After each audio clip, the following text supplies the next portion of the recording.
Yerski.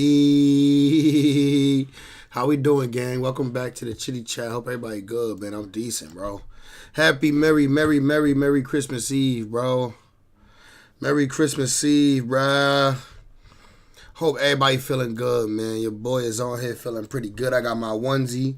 I'm Christmas ready. What up? Bank account empty. You know what I'm saying? How y'all feeling out there, man? Y'all bank accounts empty too? From this good holiday we been on, y'all? Let me know. Let me know what's up, man. Let me know what's up, man.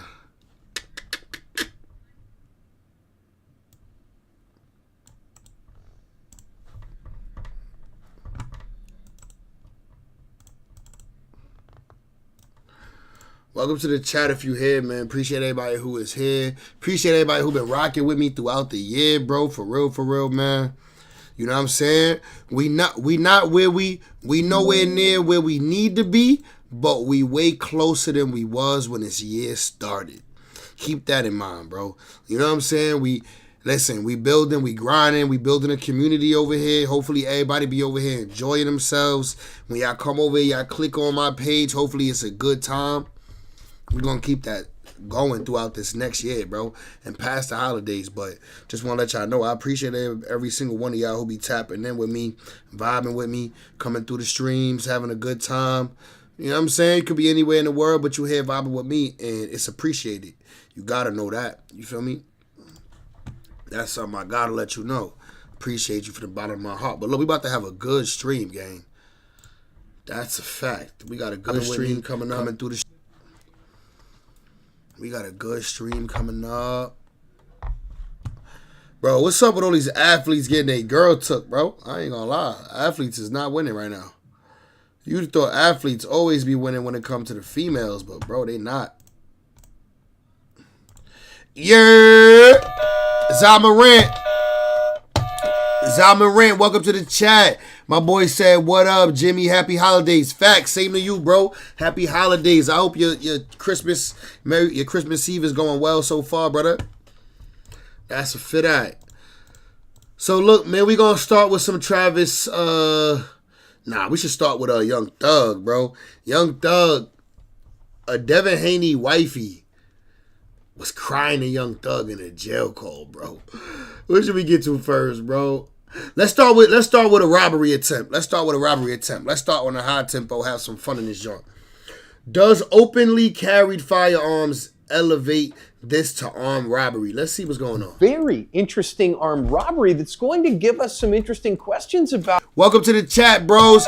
Everybody, let me know. Is y'all bank account still full, or did y'all empty y'all bank accounts on Christmas, man? Let me know. How we feeling, gang? How we feeling? Did everybody get their gifts that they needed to get? What level of force would be justified here? Today's video comes to us from Houston, Texas. Today's video is Slash. We're going to go off and start checkout. Definitely one of the weirder armed robberies I've ever seen. Watch these first two guys. All right, 3 niggas walk in, no mask. So, no mask make you think they just came to shop. They just came to buy something. Guys come in and they're going to go off and start putting like snacks in their pockets while the third guy walks up to the counter. And as he does, you're going to be able to see he has a firearm inside his waistband, openly carrying it. He never draws that firearm, though. He's going to talk to him. We don't actually get it here. And if you look at the information from Houston PD, it doesn't say what they said to each other. But he's like, hey, guys, you got to pay for that stuff. And they're like, nah, I'm not going to do that. Now, the guy who has the gun in his waistband here is going to grab some little cigars, like some Black and Milds or something, off of the counter. He's going to walk out. Then the other guys are going to walk out with the stuff in their pockets, and they're going to snag some of the ice creams out of the cooler there. Is this armed robbery? Yes. The nigga was armed, and he took the shit. That's armed robbery, right? He was armed. He didn't pull the gun out, but he had a gun on him, and he took things. Armed robbery, no? So Houston PD is looking for these guys for armed robbery, aggravated robbery. It's an interesting one. Let's think about lessons. All right, I've been reading. I ain't gonna lie, that was a robbery to me. If you want to know, if you asking me, was that a robbery or not? That was a robbery. The nigga had his gun. He didn't have it out, but he had a gun on him. All right, real quick. Fuck all that. Let's get to this. Let me stop cursing. I'm trying to monetize this video. Stop cursing early on in the video. All right. Bro, Do y'all want to wait till later on in the stream to get to these topics, bro? Because I ain't going to lie. This is nuts, man. Woman tells Young Thug, not just a woman, but Devin Haney's wifey tells Young Thug, I want you. An emotional jail video, bro. This is embarrassing, bro. Let's see, real quick. Let's get to this Travis Hunter situation. Let's see what my son Flacco talking about. The Travis Hunter situation keeps getting worse. And yes, it has, bro. We got proof of this girl cheating on this nigga. They've been together for 5 years. She was cheating 3 years ago. Got 1,000% worse. Travis Hunter is in some real trouble here. You see, when the Travis Hunter situation first started with his girlfriend, a lot of us just thought he was with some type of arrogant, self-absorbed, preppy chick. But none of us was prepared for the nightmare that just unraveled right in front of us. You see, the situation first started when his girlfriend was caught whining on camera because she had to sit through him taking pictures with fans. Travis Hunter and a fan. All right. Look at this girl sitting there looking miserable, looking like she ready to go, looking like she got better places she could be at. Like, man.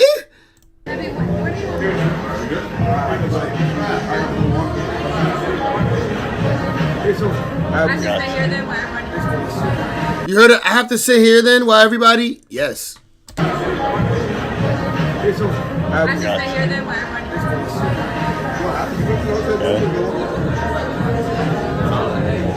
You go to the hotel, you go walk around.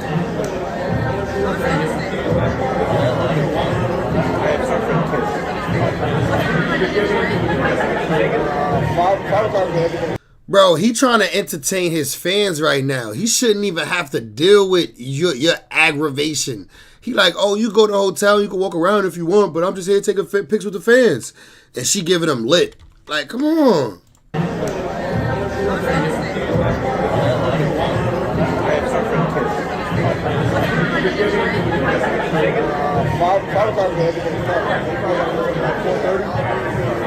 We can't find Matt. I called him twice. Where's that coming from? What's that? No, that's Trev, we're going to take one as a group and that's it.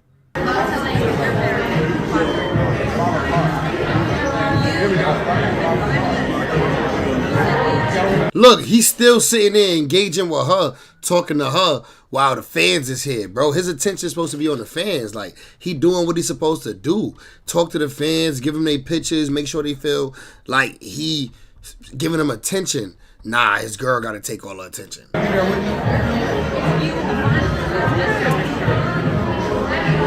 It was a combination of things. That video, the other video where she's telling Travis and the audience that Travis isn't her type, she wasn't into him, she friend-zoned him, she left him on red for 2 months before finally answering.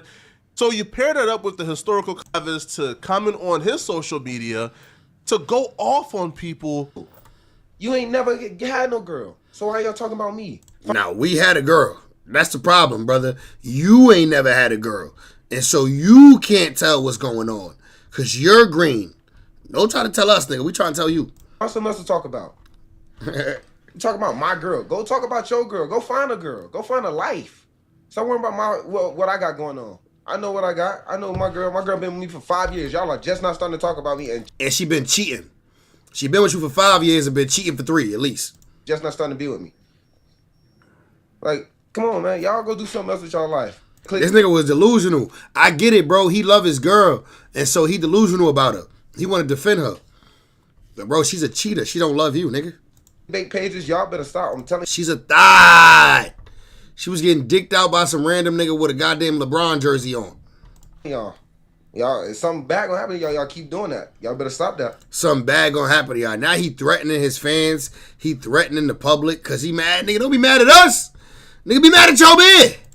You know, you hurt, but you just call yourself to sleep and you just be gone. Like, she drunk like OD amount tonight for no reason. She alcoholic. She said tequila running her veins because she Hispanic. That's what she said. That's her words. Nah, she sleep. She's gone. She'll be up in the morning. She drunk herself to sleep because she was really sad, all right? She was really sad, and Travis warned all the pages posting fake news about his girlfriend that something bad is gonna happen to him. He's riding for his girl because she's been here before all of us. She was here before you fans. Y'all can't tell me nothing about her. So it looks like he was fully believing the okie doke to the public by exposing Travis Hunter and saying that he's a cheater. These are previously things I didn't want online. But I'm going to tell y'all the full story just so y'all know. So Travis, when he first ever DM'd me, when we first met, I said I left him in my DM for 2 months, and people said, oh, she left him in his DM until she figured out who he was. That is not true at all. The real reason Travis sat in my DM for 2 months is because he DM'd me when he had a girlfriend, and her name was in his bio, so I instantly knew he had a partner. So I exited the message, and he sat there until he was single. I don't do home wrecking. I'm not a side piece. I don't stand for any of those things. We're gonna skip over how. So you're not a side piece, but you had a side piece. This is like the third or fourth Why you gotta expose that man for cheating anyway? Like all the brand deals that he about to be having access to, all the money that's about to come in because of his legacy and because of his talent, and you want to put out there to the public that this man is a cheater? Like, why? Why did we need to know that? Like, you did wrong. We're not trying to hear what he did wrong right now. You did wrong, whore. Stop playing with me. Yeah. 88. Welcome to the chat, brother.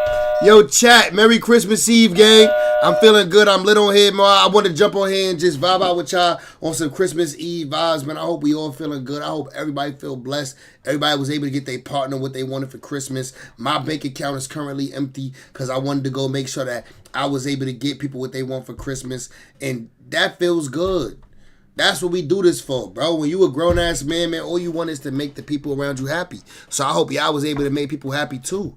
Feel me? Yeah! Nye Gates. My brother, my hearty, Nye Gates. What's the word, brother? How you feeling tonight, gang? Explanation as to facts. She went out super sad, bro. How Travis wasn't her type. First, it was not my type look-wise. Next, it was too young. Second thing, then the second in my DM. Then the second thing, when I said he wasn't my type, I did not mean attractiveness. I don't have a physical type, period. No. Nah, we're not going to sit here and lie. That nigga Travis got a face only a mother could love. We're not going to sit here and cap. That nigga Travis got a face only a mother could love. Look at this kid. This nigga got a face only a mother could love. A mother and a bitch who looking for millions. Only they could love that face. That's an ugly ass face. The reason Travis sat in my DM for 2 months is because he DM'd me when he had a girlfriend, and her name was. That's the real reason he sat in my DM. Then the second thing, when I said he wasn't my type, I did not mean attractiveness. I don't have a physical type. Yes, you did, because that nigga ugly as shit. We saw the niggas that didn't have millions who you was throwing it back on. They look like some regular handsome niggas. Them niggas look like the type of niggas that they get the bitches in the party. Travis, take away that talent, nigga, he wouldn't have you. If Travis wasn't talented, he wouldn't have a pretty bitch like this. She not even a 10. She like a 7. But he wouldn't even have her. That's an ugly nigga. Shout out to him, though. He talented. Period. No two men that I previously dated looked the same. My first one was a white cowboy. Second one was a Mexican. You let the white man hit? Oh, she like that pinky dick. She like pink dick. I don't have a physical type. Period. No two men that I previously dated looked the same. My first one was a white cowboy. A white cowboy. She definitely took some pink dick, Travis. Second one was a Mexican soccer player. Then I dated. She took some burrito dick. A black man who's a SoundCloud rapper. Then she took some goddamn fried chicken mandingo dick. And then Travis. So I have and then Travis. She took all types of dicks and then Travis. Never dated the same type physically. I don't care about what people look like or what they can give me. I date people for who they are as a person, how they honor God, and how they treat the people around them. You don't even look like you honor God. I don't think you looking at your man to see if he honor God. You and them parties, bending that ass over, shaking on random niggas, being in the nigga crib, letting them clap, giving them neck, while you got a boyfriend was not godly, babe. I don't care about what people look like or what they can give me. I date people for who they are as a person, how they honor God, and You know she lying. Why she bringing God into this, y'all? They said, well, they have been together for 5 years. No. Yup. And she cheated on that nigga, bro. 3 years ago, they got videos of her cheating. how they treat the people around them, and Travis is all the above. Okay, the next clip was at the game after they just won like their last game. People thought I was upset with him celebrating with cheerleaders. I don't know where that came from because he never celebrated with cheerleaders.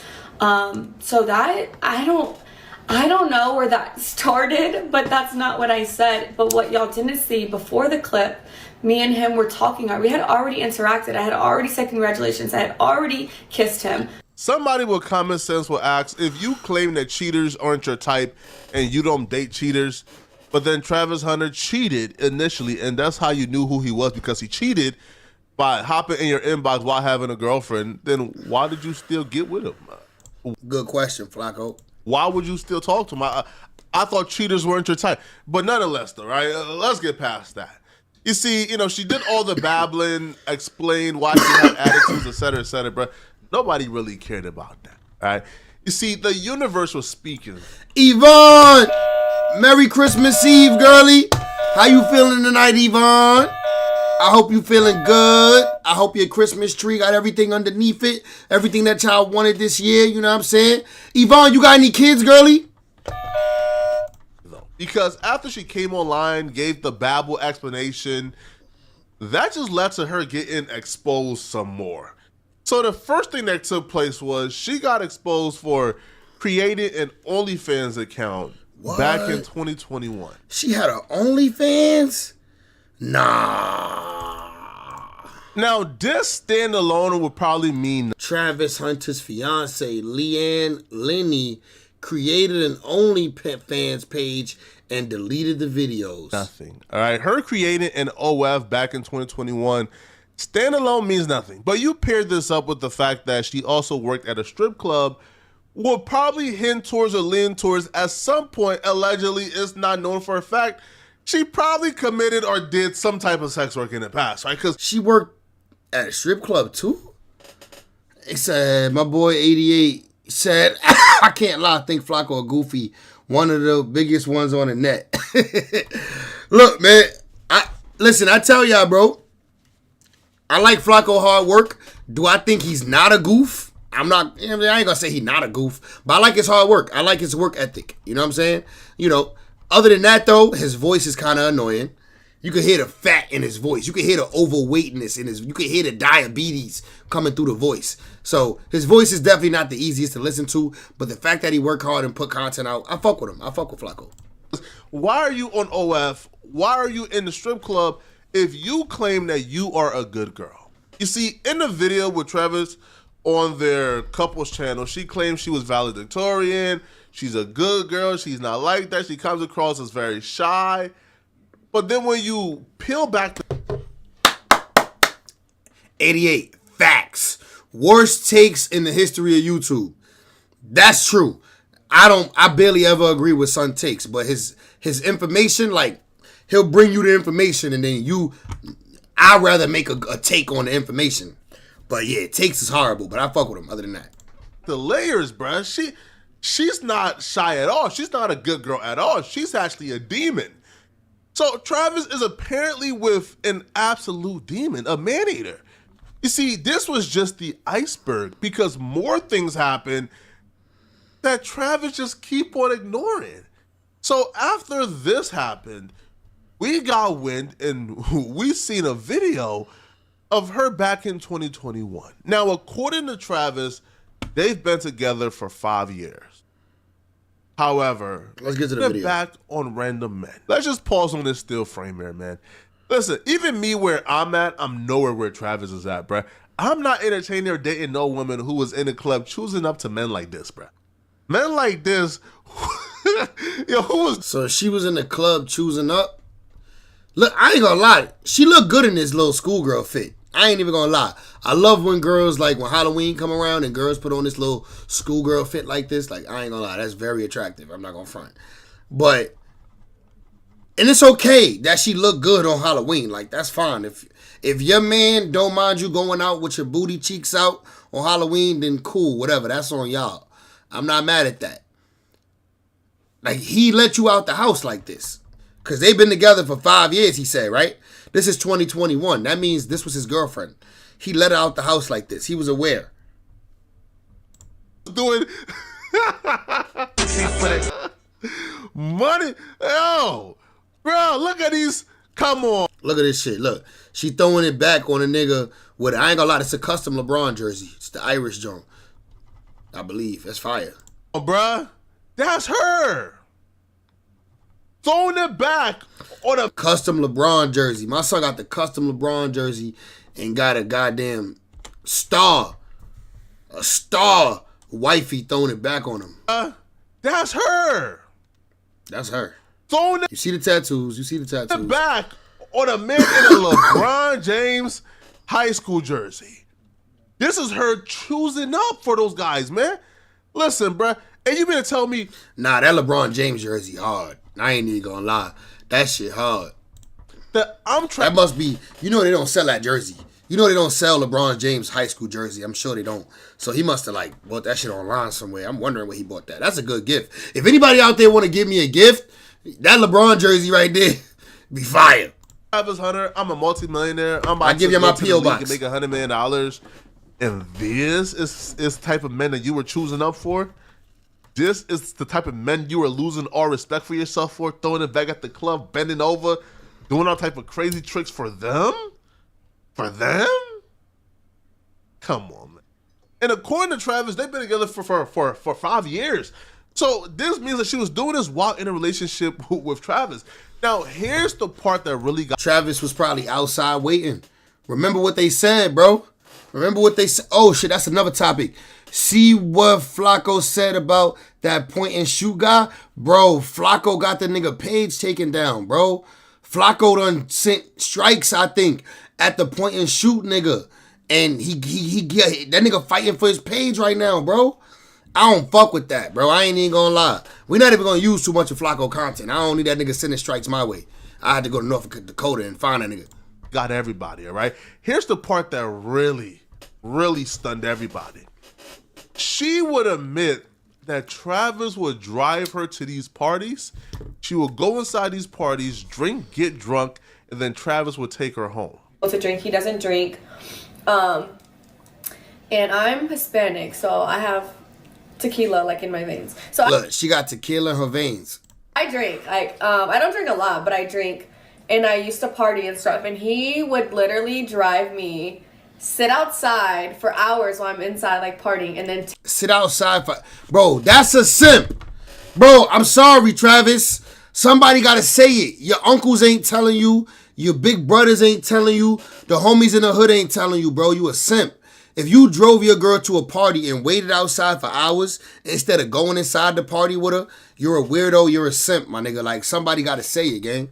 Take us home. Like, he never tried to be like, oh, just because I drink, you can't drink, or you can't hang out with your friends, or you can't, So more than likely, it's not for a fact, but more than likely, Travis was probably outside that party on his phone, watching film, trying to figure out how to make millions of dollars for him and her, while she was in that party throwing it back on a random street dude. Who evidence? I ain't gonna lie, that's horrible. That make it even worse that she's saying, oh, while I be at these parties, he be outside waiting for me in the car, watching old game footage. Like, bruh, that's crazy, dog. Chat, hold up, chat. What y'all talking about? Damn, chat. See what he said about point and shoot? Yeah, but he put the strikes on him just to dox him and get his name and address of his and his family. What? What the hell? He did? Where you get this information from? Yo, 88, where you get this information from, 88? He said, but he put the strikes on him to dox him and get his name and address of him and his family. Like, where'd you get that info, bro? That's what you been on Reddit? Was this TikTok. Now, in this TikTok, you can hear Travis say, "We've been together for 5 years." My girl been with me for 5 years. Y'all like 5 years. Y'all for 5 years. Y'all. 5 years. He said, he says it in a video from Flacco's mouth. Damn, I'm scared to go watch the video. All right, I'm gonna tap in with it. I'm gonna see what's going on with that. I don't fuck with that though, bro. I would never send no strikes at nobody. I just wouldn't do that. I'm a part of the YouTube community. If somebody want to make a video about me, they can make a video about me. If they're going to use some of my content to prove their point, meaning like I said something and they're going to use what I said to defend themselves, I don't care. I could take it. I could dish it. I be making videos about people. So if a nigga want to make a video about me, it is what it is. I don't care. Like, we gonna just go back and forth, nigga. You better believe, I'm gonna make as many videos as I can and as much content as I can that I can eat off that shit, and hopefully I could grow my channel in the midst of you talking shit. You feel me? Years, bro. You is too cute. Let me wife you. So he shows messages, if we can go over here. So he shows messages. There's no way Travis Hunter's girl is on my DMs, bro. So she writes, "You is too cute, let me wife you." So she is shooting her shot, right? He responds back, she responds back. Let me wife you. How the female tell you, let me wife you? Etc. Etc. All right. Now, here's where things get tricky, though, because a lot of people thought, yo, man, bro, you capping, bro. Like, yo, Travis's girl wasn't in your DMs, yo. When was it, bro? What time was that? So then he posted the screen recording. The screen recording, the actual recording of him going to his DMs and showing that this is not fake. And it shows the messages and the dates. So it shows December of 2020. What is Keensaw? Yo, like these messages ain't even that bad in terms of cheating. It's still It's not that bad, but it's still cheating though. cheating. But it's not like she was telling him, yo, blow my back out. But what makes this egregiously bad? Bro, he probably got the number from here, and that's why they stopped. Well, where you at? Keensaw. So at some point it's gonna say in the DM, send me your number. Like, send the contact info. And they're gonna leave from Instagram and start communicating through text. That's what niggas do. It's because Travis's girl was acting like she was the hardest girl to get when he was trying to get her. When he was trying to get her, she had him on red for 2 months. She had him in the friend zone for another 3 months. She was acting like she was a super prude, God-centered, the Virgin Mary. She was saving. Look, and it's thirsty too, bro. She sent this DM on November 29th. Son didn't respond till December 4th. Guess when she responded? Again, December 4th. Mind you, he don't write her back after that. She then writes him again on December 15th with the hard eyes emoji. Then again, I ain't gonna lie. She a little thirsty in this nigga DM. Herself, she ain't give him no play. But then you see her in somebody else's DM acting this thirsty. Yo, I wouldn't be the same again. I would not be the same again. Right? If a girl who made me pursue her so hard was in another dude's DMs, pretty much throwing the panties away at him, I wouldn't know how to act. Damn. Now, here's the thing, man. Travis and his girl hasn't responded back to this yet. Travis has actually deleted his Instagram. He has deleted his entire Instagram after the future receipts and the other receipts of this girl began to come out. I don't know how Travis is going to handle this. He needs to let this girl go. Number one, I don't want you feeling as though everybody. Bow wow. We got the legend in the building. We got Shad Moss, nigga. We got Bow Weezy, nigga. Right, jumping down your back or catch his head. If you my age, if you anywhere near my age, if you 30 or you older than 30, you love Bow Wow. You remember when Bow Wow was that nigga in your childhood. You remember when all the girls was chasing Bow Wow around. You wanted to be Bow Wow because you wanted the bitches to chase you too. All right, nigga, let's be honest. Hey, that's that young nigga mentality. I want you to look at this like niggas care about you. And especially in our community and in this industry, not a lot of brothers get the opportunity like you about to get. You know what I mean? You about to get the biggest check in your life. You about to go to the NFL. And all we are doing is waking you up, young brother. Because if you don't see what the is going on, gang, if we didn't give a let you crash out, but from one player to the next, Hey, my nigga, I ain't gonna tell you what to do, but I want you to open up your eyes, man. Just in case Travis didn't want to listen. I don't think he old enough to even respect Bow Wow the way he's supposed to. He a young boy. Travis is like 20. He too young to even understand what Bow Wow means to the culture. He's still calling him Bow Wow Challenge. Like, he still think everything about Bow Wow is about the Bow Wow Challenge. Like, nah, nigga, Bow Wow was a legend before the Bow Wow Challenge. Respect that man. But then we got somebody else on here, Des Bryant. To Bow Wow. I've tried my best not to get into this Travis business, but I had to after seeing this. I'm here to tell you, brother, wake up and quit playing. She talked all that shit about you, saying she was going to address the situation once, but kept talking about it. She loves the attention way more than you. She thinks she's an equal to you. Can tell you're a great dude. And I promise there's a woman out there who's going to make your life easy and respect you. From what I see, she has nothing to offer but a effing headache. What you got to offer, she's not the one. Des Bryant will step in, and I don't want to hear Flacco read. So it looks like Bro, that's a nasty situation, bro. I ain't even gonna lie. Let's go look at let's go to Instagram. My nigga Grand Devious. I know my nigga Grand Wizard got some shit. Grand, where you at, Grand? Let's go to Instagram. Let's see what my nigga Grand posted. Let's see. Look. New images have surfaced of Travis Hunter's fiance getting cozy with a waste man after she was twerking on another man in a high school LeBron jersey at the same Halloween party. But it's nothing wrong with her twerking on niggas at a party if she's single and that's what she do. Like, girls could go to parties and twerk on niggas if they single. It's like when you got a whole nigga at home and you cuddled up on niggas like this and giving niggas the booty cheeks like this, it's crazy. Like, so my girl can't take pics with fans? Nah, he crazy. Travis Hunter, when he finds out it was not one but two dudes at the Halloween party. Whore wife has tricked me into raising two bastards for 30 years, and I'm being asked. Nah, chill. It's my movie too. I remember this movie.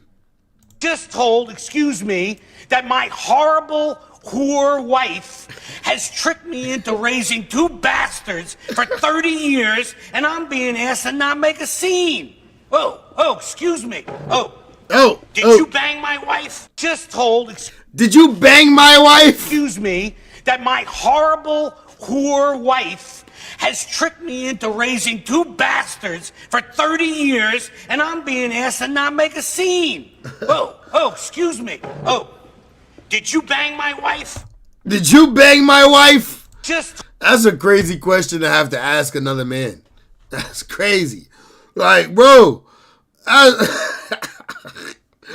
Bro, that's a horrible question to have to ask another man. Did you bang my wife, sir? Look, what we got here? Travis Hunter has deactivated his Instagram after a video resurfaced online showing his fiance allegedly dancing with a waste man in a LeBron jersey at a Halloween party. Bro, this is tough. Like, bro. This is too sexy for the trap. Too sexy for that gap. Too sexy for that ja. Look at the pause. The nigga mouth is open. That nigga was enjoying that shit. He probably had his beef close to vagina. Like, his beef was right there. You know how when you dancing with a girl, but like your beef is in a perfect spot that it's right on the pussy, like make the dance a little bit more intimate. Nah, that's real. Too sexy for the trap. Too sexy for that ja. Too sexy for that yeah. Mouth open. Friend's mouth open. She just ready. They but ready to go. So my girl can't throw it back on another man in a party? She was just having fun when she was having fun. Hey, babe. Hi, my love. Ugly ass. How's Ugly ass. It was cool. I caught 6 touchdown passes. No, you didn't. Yeah, it's fat. Whoa! Yeah. But yeah, I'm hoping we're gonna have a great. Nigga act like he didn't see that. Did you just see that man smack your girl ass? It's okay. It's my girl. You don't It's okay. It's my girl. understand us. You a dork? You guys don't understand us. Thank you for coming on my podcast, Travis Hunter. I love y'all relationship. It's so perfect. How is everything going today? Well, I love how everything's Actually, going. Golly. I never liked him at first, because he was a little lame, goofy ass little boy. Yo, why they doing my son like this? This really how she treats son though. He a football player now. You don't see what's going on? Nope. Nope. You're gonna have fun at your parents' house. Mm-hmm. I trust you. I trust you. Those guys must be your brothers. Those guys must be your brothers.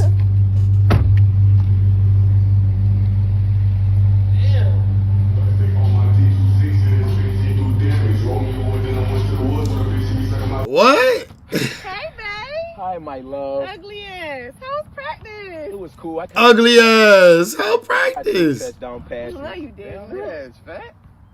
Whoa! But yeah, I'm hoping we're gonna have a great lunch. Did you just see that man smack your girl ass? It's okay. It's my girl. You don't. It's okay. It's my girl.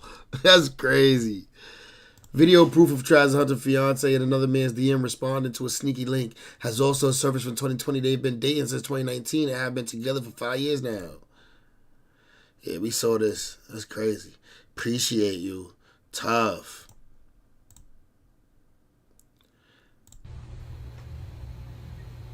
They did what? When? How? How? Are you sure? How? Travis Hunter when he introduces girl to the world, but the world already know her. Nah, that's fucked up. Daddy? Travis Hunter and his fiance after she twerked on another man and cheated on him with the broke sneaky link. Am I your baby? Girl, I wouldn't care if you were a prostitute, that you hit every man that you ever knew. See, it won't make a difference if that was way before me and you, girl.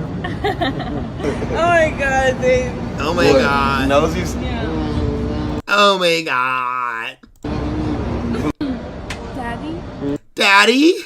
Am I your baby? Is that Tiana Trump?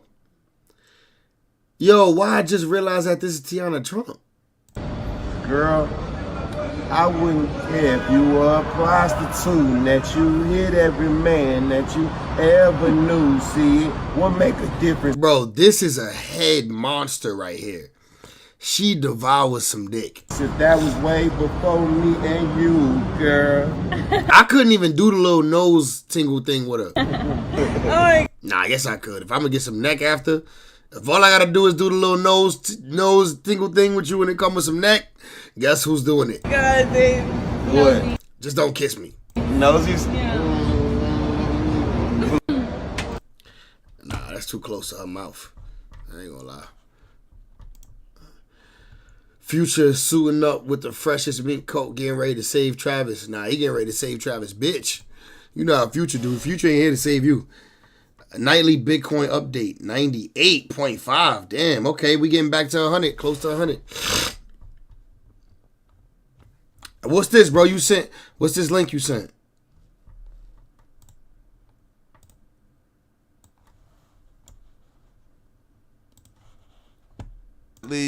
Tag me on.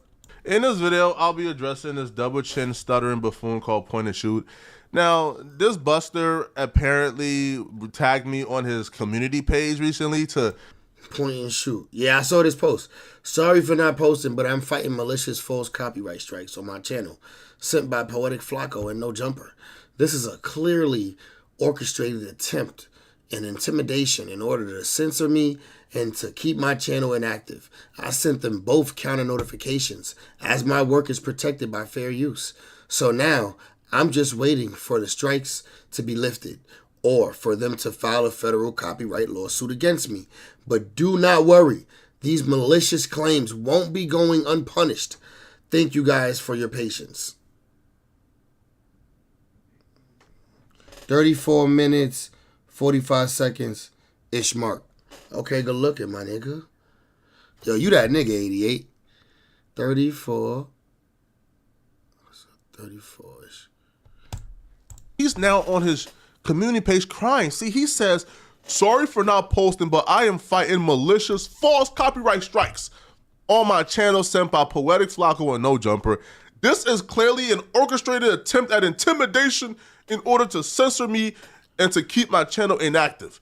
I sent them both counter notifications as my work is protected by fair use, so now I'm just waiting for the strikes to be lifted or for them to file a federal copyright lawsuit against me. But do not worry, these malicious claims won't— Shit getting real in these YouTube streets. Nigga said a federal copyright lawsuit. Like, I'm not trying to get into no federal copyright lawsuit with nobody. So now I'm just waiting for the strikes to be lifted or for them to file a federal copyright lawsuit against me. But do not worry, these malicious claims won't be going unpunished. Thank you guys for your patience. So first off, man, I don't know if you got the memo, bro. You can't punish me, bro. You have no power. Who do you think you are? Punish who? How? By telling more lies? By making a dozen more videos? Lying on me? What's next? Are you going to say that I'm raping my sister too? You have no— Did he say that? He never said that, did he? Power. But let's address the copyright claims. Now, are the copyright strikes false? No. But do I even care if they're false? No.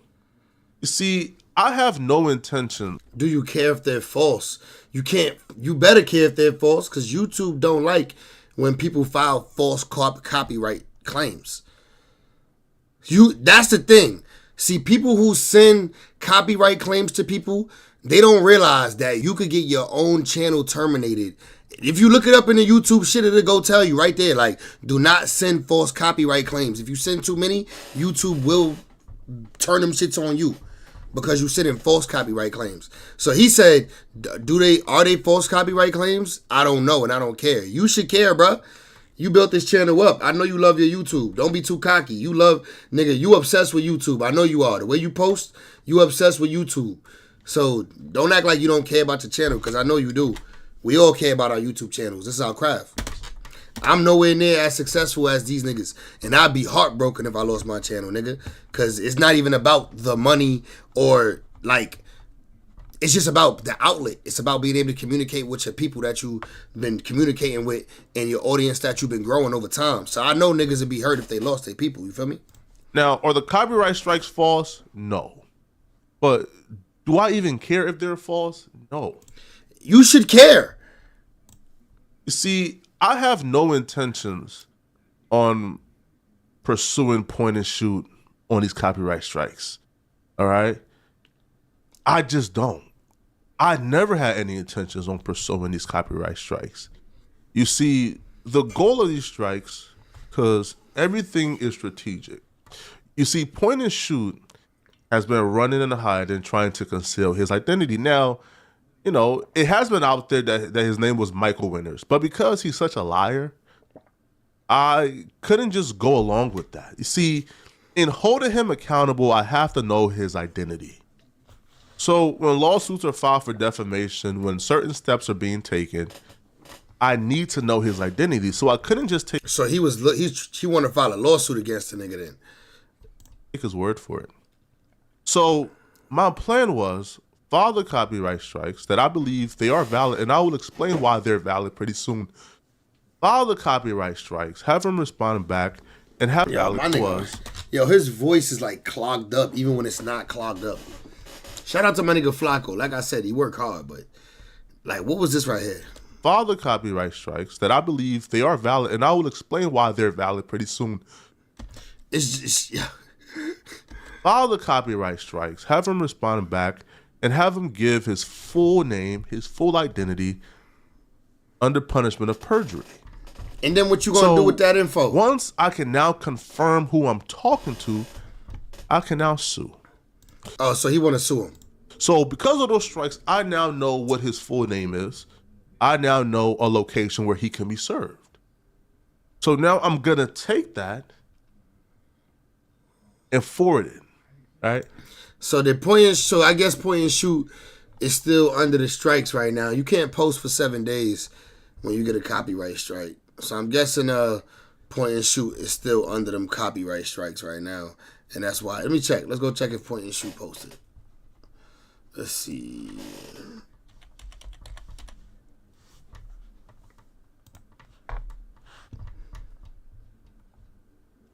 No Jumper and Poetic Flacco has gone too far. Point and shoot has been suspended. Who's this? Did this job? Who is? Anonymity is going to be the new fame. How? The fact that you and Poetic Flacco recently took care of his. So I asked him, strategic manner. You see, this nigga told. Oh, yo, this nigga right here got exposed. This nigga like boy booty, bro. They exposed this nigga. Hold up. Fuck all that Flacco shit. Bro. Yo, I ain't been keeping up with the No Jumper universe lately, bro. Hold up. Look at this shit. Yo, Rich Trapper. I don't even know this nigga like that. But I seen this video pop up before. And when I went to it, it was like mad low quality, so I didn't watch it. But then I seen these niggas expose this nigga.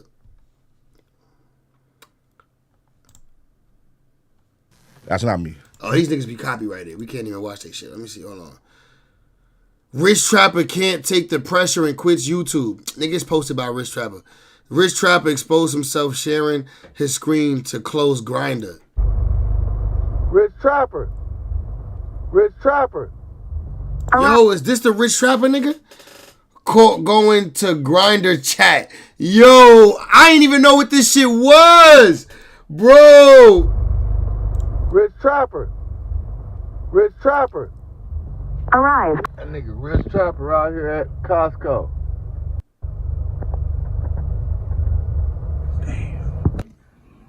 Yo, is that really him? I gotta holler at you, man. I'm at the GP. Hey, Barney. I'm at the GP. Come on, man. Alright, come on. Alright. What is that? I'm gonna jump on the motorcycle, my color. Oh. Is that him in the joint with the hat on? With the Knicks hat? No, Yo, is that him in the back? You can see him you can see him. Yo, you can see him in the reflection with the phone and the Knicks hat, right? He's talking about somebody hit his truck. Make sure y'all join the Beans of fans that played on Underdog last year. All right, man, we're about to the next one. Make sure y'all like, comment, subscribe, like, comment, subscribe, like, comment, subscribe. Right down to the left, y'all know the rest, and it's free Avenue Angel, so he's free. We go.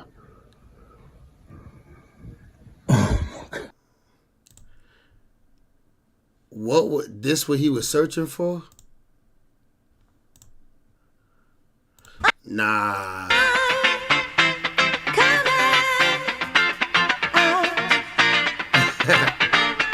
Nah.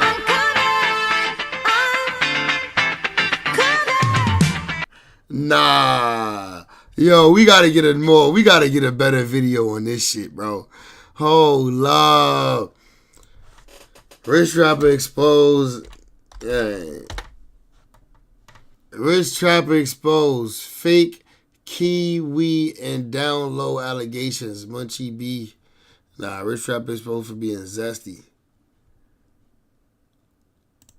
The only reason why, bruh, you with politics that you're subjected to will go above and beyond to lie and be complicit and hop on that phone and just make up stuff with him, bruh, is if you personally to go at the fact that these peons are on late night calls, a phone, bruh. A lot of people, yo, who would be him, Flacco, me and. Hold on, what is shit? Rich Trapper ends. I don't know. Y'all would have watched the video of the nigga talking about it. He himself gonna talk about it. Drop your donations. You can drop it on. Yeah, this is why I never watched the nigga videos, because it was just low quality when I went to the shit. Yo, YouTube be telling you to watch this shit though. Like YouTube do be like putting it in the request. If you look for No Jumper shit and shit like that, YouTube do be sending him in the request joint. But when the first time I clicked on the video, the shit looked like this. Website. This lisp. I heard the lisp You can get it over there, or you can go into the super chat. You can go Every time I hear this nigga talk, I'm like, yo, he sound like he a little gay. into the comments and Which that's cool. If you gay, you gay, but he down low. You know what I'm saying? He down lowsy. He down leasy. If that Negro don't got Tim's on, I'm not watching. Look how low quality this video is.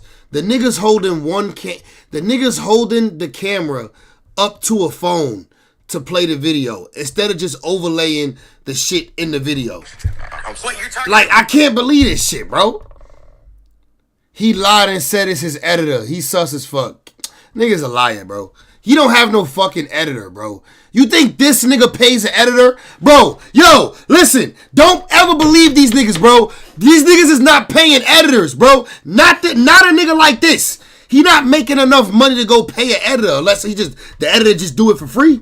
Nigga, he's lying. Nigga, he don't even record. He record all his videos off of phones, nigga, and edits off a phone. Nigga, this nigga, what are we talking about? He paid an editor. Like, nigga, you do all that shit yourself. Look how low quality the video is. The fuck are we talking about? You're worried about the nigga. So out of all niggas who have, If you ranch, different. This is whack. But recently, I ain't really. Nah, you sus, bro. Don't even, you sus. Like, bro, you still can't be you got gray hair on your head, gray hair on your beard, and you still lying about who you are?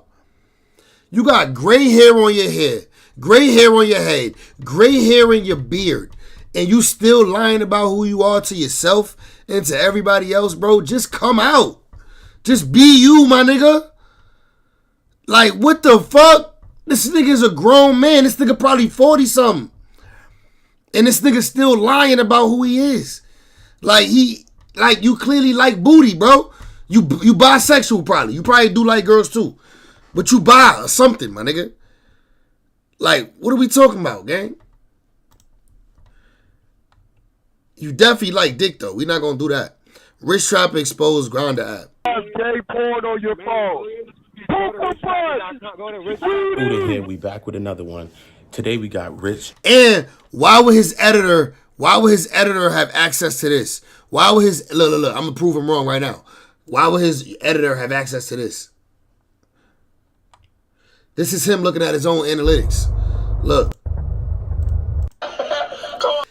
This is him looking at his own analytics. You heard? This is him looking at his own analytics right here. This is when you looking at you see the money sign? See how you can see it's green? He can tell that the video's monetized, or if it's yellow or if it's green. Y'all know how sometimes I'll be like, I'm waiting for a video to turn green, then I'm gonna drop it.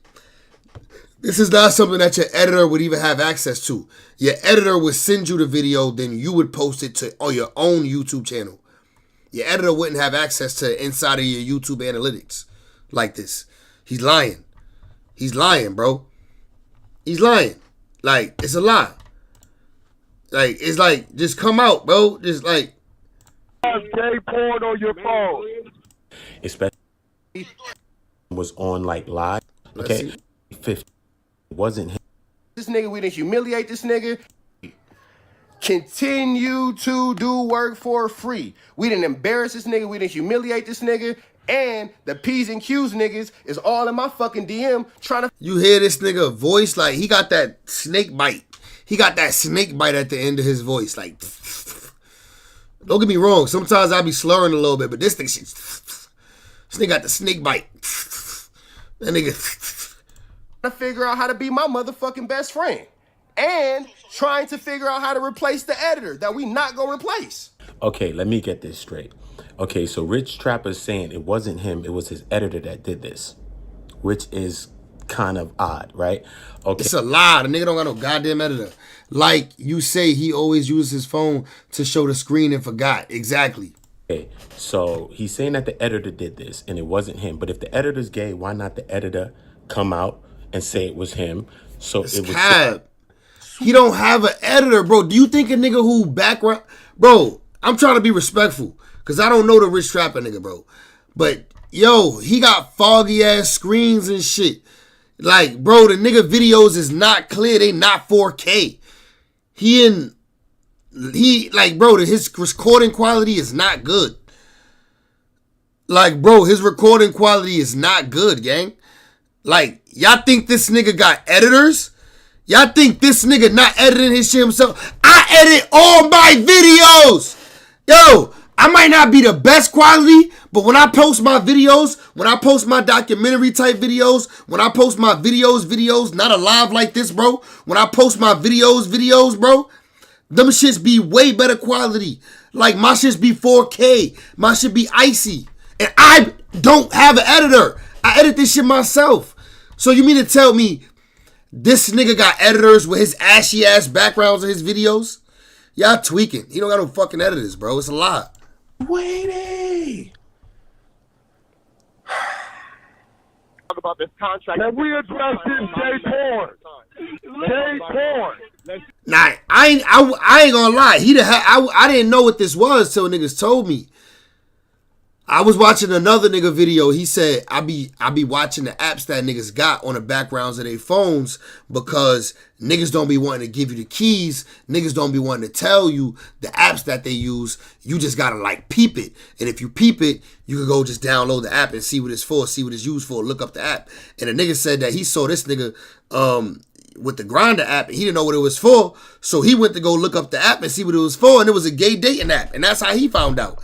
Cause I wouldn't even know unless it got exposed to me what it was. I never saw the app before, like what it looked like. Waiting. But it do look like a dating app now that you see the green and the online and the different pics. It do look like a dating app though. Talk about this contract. Can we address this gay porn? Gay porn. Let's talk about. Niggas say, yup, I eat it. Why you got gay porn on? Look, I eat dick. Look. I eat dick. Yo, the shit, you could dead read the messages. It says, I eat dick. Let's talk about it all. Why you got gay porn on your phone? Why nigga with his shirt off. You got gay porn on your phone. Why do you have gay porn on your phone? Wack goes, gay porn, my nigga? The king of coding gay porn into his phone himself. That guy made sense when he said he looks at the apps on people's phones so he can advise. Bro, no funny shit. He put that in my head. Now I'm like, word, that makes sense. When I be seeing these niggas, anytime they show their phone, look up them apps and see what you... It's true because I'm a small nigga. I'm trying to grow too. Like, feel me? Like, I'm trying to get... Listen, I got other goals in life, but one of them is to definitely be big on YouTube.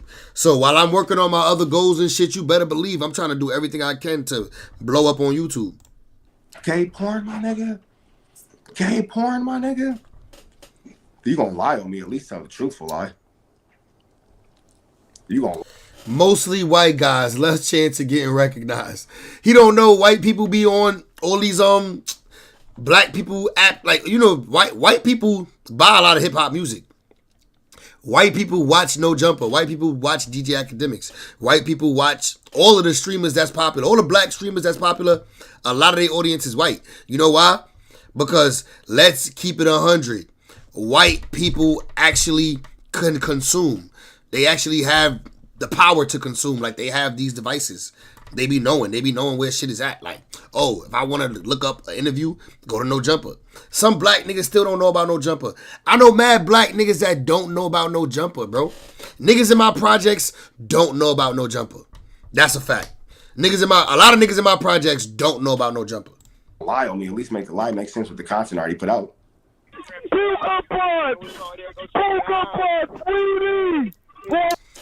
Young whites, not middle-aged whites. What he looking for? He looking for old head white boys? He was looking for a sugar daddy. He was on there looking for a sugar daddy, ain't it? We're gonna flame your ass up all week long. You got... But remember though, keep in mind, bro, we looking at the background analytics of his YouTube right now. Just, if y'all don't believe me on the him not having an editor, trust me, I know this nigga don't got no editor, bro. It's no way. At this level of YouTube, we can't afford to have editors. We post too many videos daily to be able to pay an editor for every video. Niggas can't afford that. Niggas don't make enough. You feel me? I only make a couple $100 a month off YouTube, if that. Some months it's like $108. Some months it's like $200. Some months it's $300. Depending on the month, be better. But you feel me? Like, I doubt he making more than $1,000 a month off YouTube. You feel me? But look, he looking at the backhand analytics. The only person that got this analytic view, the only person that has this view, an editor is an editor. An editor gets sent the video, and then they edit the video, send it back to you where you post on your YouTube, and you have this analytic. The editor would never have the view of this. The editor would never be able to see this. The editor would not have this analytic view right here. Only the controller, the person who is the YouTube, who owns the YouTube. You can't just get into another nigga YouTube like that unless you get the password, and then YouTube gonna send a pin drop to their phone making them say yes or no. That it's not, like, trust me, bro. Only one person has this background view. I got this same background view on my phone. The same background view. I can see all my videos, how they doing and all that shit. Trust me, bro. This nigga zesty. There's no way that this is the editor. I promise y'all. I put my life on that. There's no way that this is an editor. J-Porn on your phone. Why you got J-Porn on your phone? Why do you answer the question? 6.5 hours later. That's it. That's it. I put the content out. Now, what is the content? Yeah. Hey. Hold up. First of all, he laughing. He looks stuck. He looked like he don't know what to say. He looked like he don't even believe what he's about to say. He looking up in the sky. You know, they say that's classic 101 signs of lying. You're like looking up. A person don't want to make eye contact. They start fidgeting. You can look it up yourself. Was that really him with the dress on and all that, though, in that other video? That was really him that had the dress on? And, bro, we don't care. Like, if you gay, you gay. Like, don't get it fucked up, bro. I don't even give a fuck. Like, it don't even matter. Like, if you gay, you gay. I know mad gay people. It's mad gay people in the world, and that's cool. Like, my sister gay. I know gay people. They're cool. Like, I don't have no problem with nobody. So, it's not even, it's just about the fact that this nigga lying. You feel me? But look, the nigga, you can see the nigga ball spot. I'm recognizing the nigga by his ball spot. Rich Trapper. Rich Trapper. Arrived. That nigga Rich Trapper out here at Costco. Nah, that might be him for real though, bro. I recognize the ball spot, OD. It matters to me to know. What you say, right? That's what I'm saying. Like, it's like to know. Like, I don't care. It's all good with me. I don't care because I love everybody. You feel me? I'm basically saying that to just say, like, we don't have no hate for nobody. You feel me? We don't have no hate for nobody. Like, I don't have no hate for nobody is what I'm saying. I don't have no hate for nobody for whatever they do. Like, that's all cool with me. It don't matter to me. Like, whatever. We just talking about it because it's a topic and he was hiding. You know what I mean?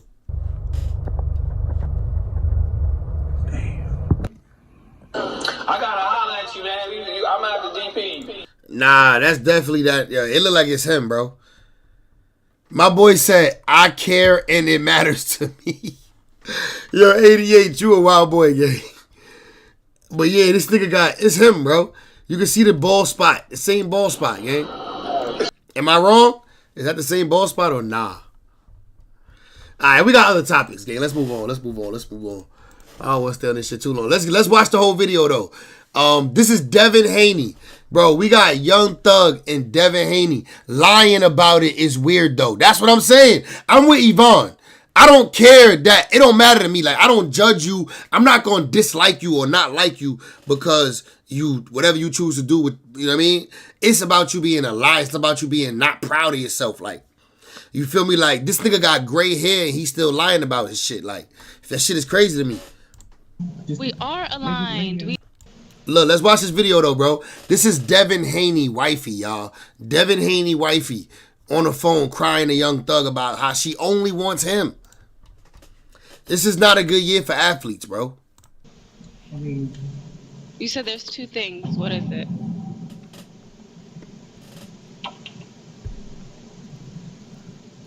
I don't know. I just had like, I don't know. Tell me. But don't do that. Tell me. Please. I ain't gonna lie, she pretty. He said, we listen, we don't judge. Facts. We listen, we don't judge. But we need to know these things, though. We do need to know these things. Like, my nigga, you got this image, but you out here liking boy booty. You out here chasing niggas down. You over here trying to fuck white boys on Grindr. She crazy. But look, she pretty, bro. Let's keep it 100. This girl is beautiful. Let me go grab my Red Bull. Like a line. You know, I thought we were like the same. And I know y'all getting bored. We are aligned. We are. I said it came out wrong. I'm sorry. I worded it the wrong way, and I did not mean it that way. I really did. You have to believe me. Like, you're like laughing. It's not funny. It's not funny.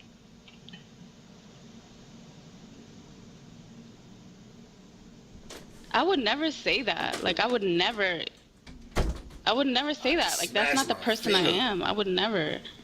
Why are you looking at me like that?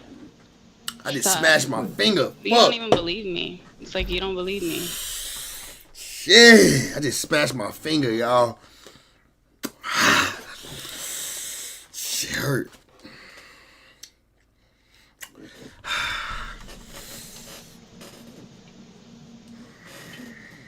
You're raising your eyebrow. You're like... Shit. It's not that I don't believe you. It's just I can't believe you. I can't believe it. Okay, well, it came out wrong. I'm telling you, it came out wrong, and I did not mean it that way. What'd she say? What I miss, y'all? To say, like, I want you to, like, obviously, I want you to be out here with me, like...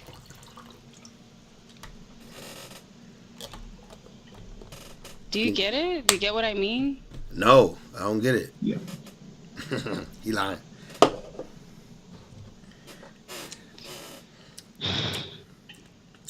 Yeah, I get it. You think if I really felt like that, I would be here?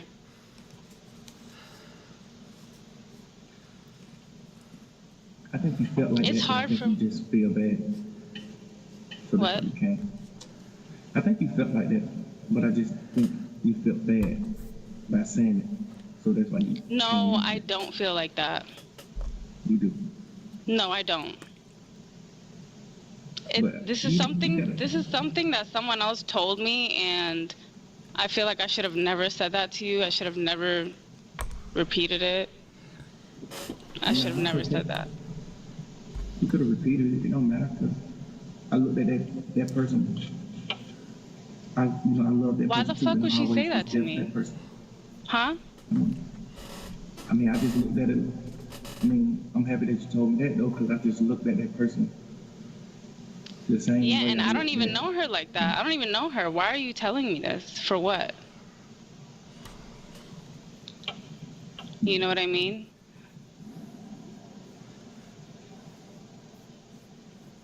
I don't fuck with her like that. I don't even know her. Bro, I'm lost, y'all. Y'all gotta put me on. Like, what is she talking about? What my boy 88 in the chat talking about? Chat, 88 said, I judge, bottom line. Yeah, because Yvonne said, we listen, we don't judge. 88 said, I judge, bottom line, LOL. Can't make a decision if you can't be honest. True. Well, can't make decisions if you can't be honest. I just don't fuck with people that can't be honest, that just can't be 100% themselves. I need you to be you unapologetically. Like, if you gay, nigga, be gay. If you like whatever you like, just do that. Be that. But be confident in that. Just be honest, no offense to anyone. Facts. And if you are offended, you will get over it. Yeah, nah, but I can't offend. I'm the host. I can't offend. YouTuber, goddamn, I can't offend. I'm not here to offend nobody, y'all.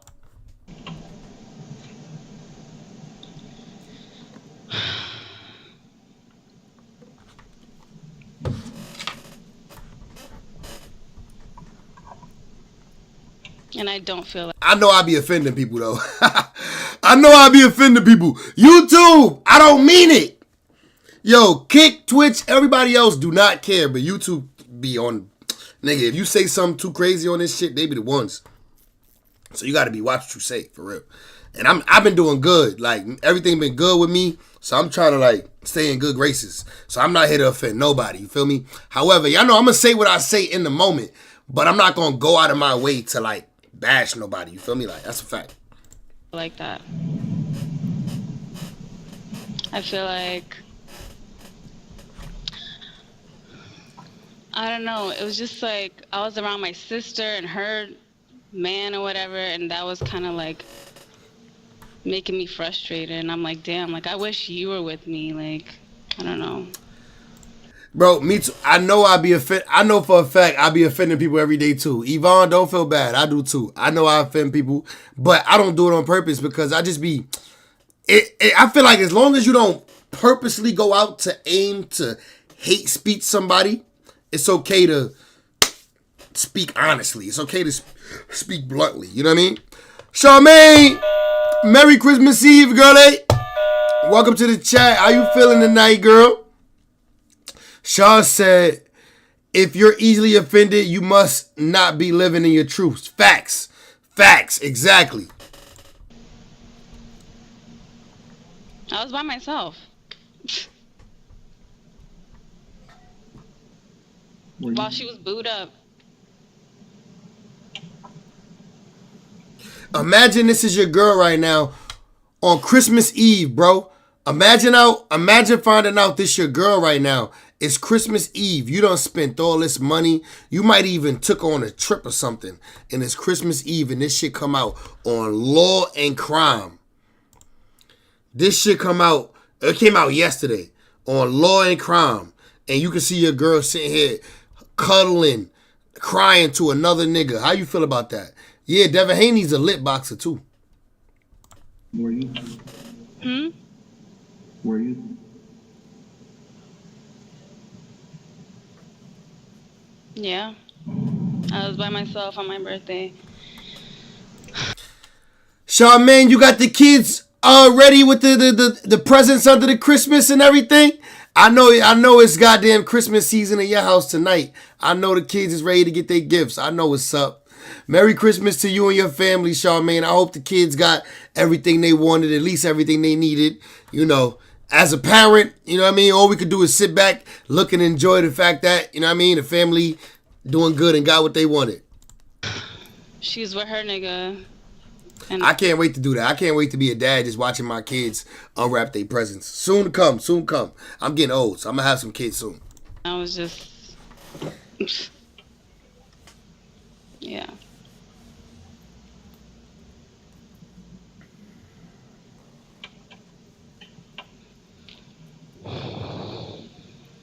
I'm happy you came down here. I'm happy you came down here. I'll come again. Nah, she pretty as shit though.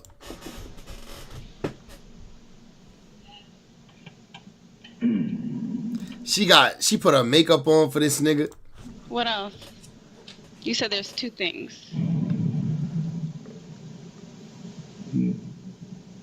The second thing was that I'm happy that you came. I can't believe you came down here.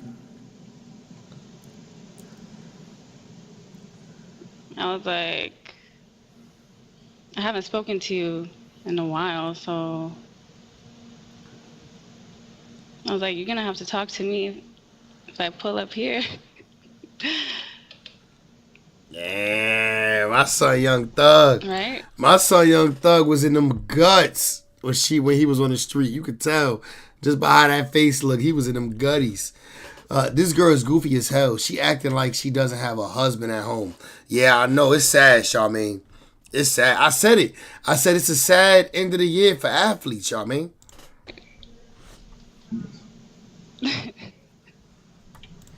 Bro, Thug know that he not her only man.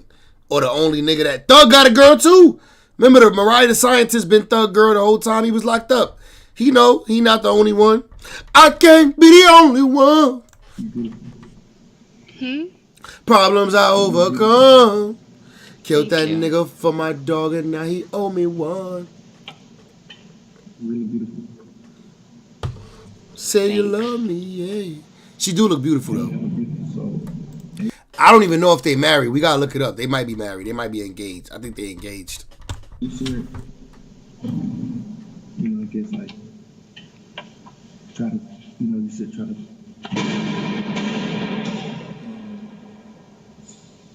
Try to what? Hold up, it's loud. Good? Good? Yeah. I thought about looking back after you know I'm gonna make up this time. Ain't no pressure. Try to what? No. You said try to what? You said try to something. You should try to like find like I don't know, like love or something. No. Just be lonely.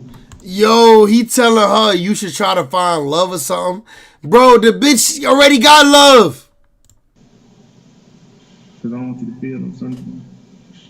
I don't have like I don't like anyone.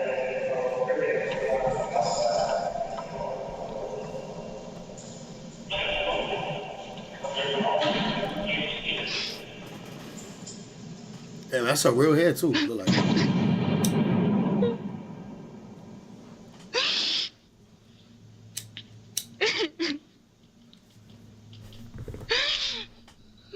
Why would you say that?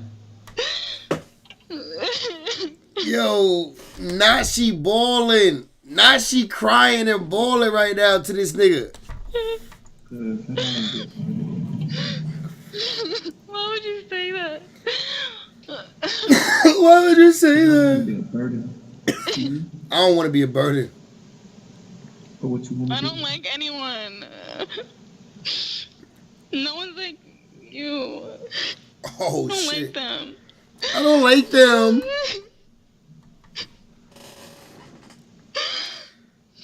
Yeah. Nigga, Young Thug is powering up off her. Bro, goddamn. Look at this nigga Young Thug. He going Super Saiyan mode right now. You know, Super Saiyan closed his eyes. Nigga said he using her tears to power up. He definitely using her tears to power up right now, y'all. He charging. Recharge. I want you. I want you.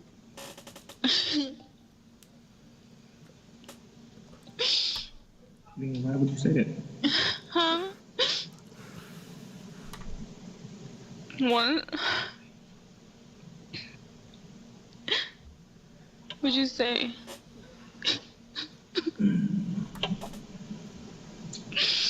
What'd you say?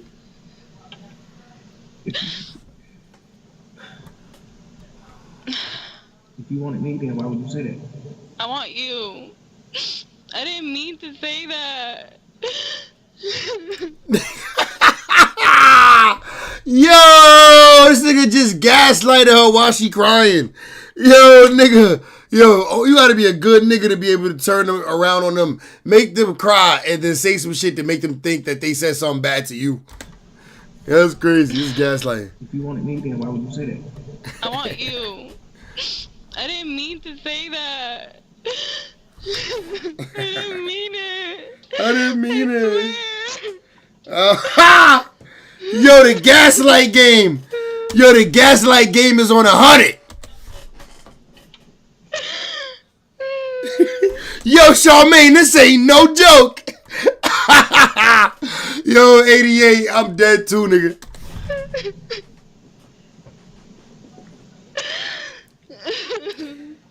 She balling. She got her little tear girls on. Like, that's them little girl tears right here. She crying like a little girl. She not even just baby crying. She crying like a little kid. Yeah, you can tell she a daddy's girl. She not used to not getting her way. They say he wipes his eyes.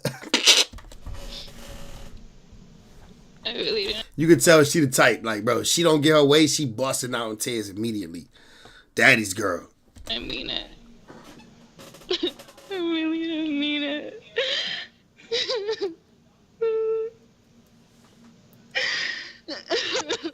Bro, she the type. She be like, Dad, are you going to give me the down payment on my house? Dad be like, come on, I done gave you this, man. I'd have been giving you money. You a grown woman now. Come on, man. I've been giving you all this money. You ain't been saving up a down payment for your house. Dad, I said I need a down payment for my house. Dad start to arguing. I don't know if I could do it, man. I'm going to ask your mother. Dad! Daddy be like, okay, how much you need for the down payment? I got you. You know, you're always gonna be my baby.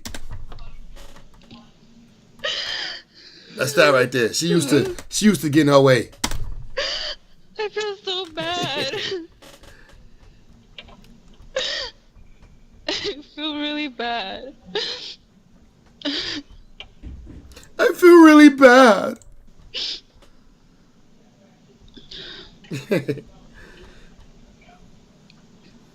I swear to God, I didn't mean it. It just came out wrong. I worded it so wrong. You did. And you took it the wrong way.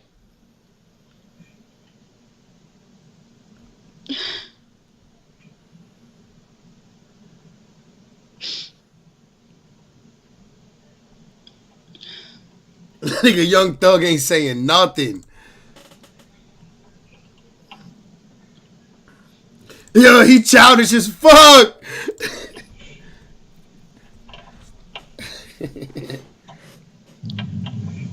he acting like he's trying to keep the tears in. Look. I love you. Nigga is not crying. She said, I love you. What are you gonna say? Let's see.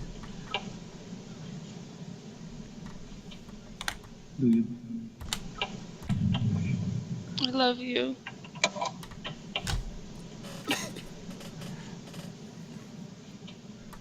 Do you? I love you. Do you? Do you?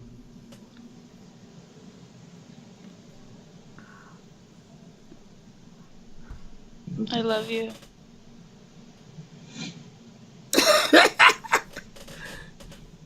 Everyone knows this.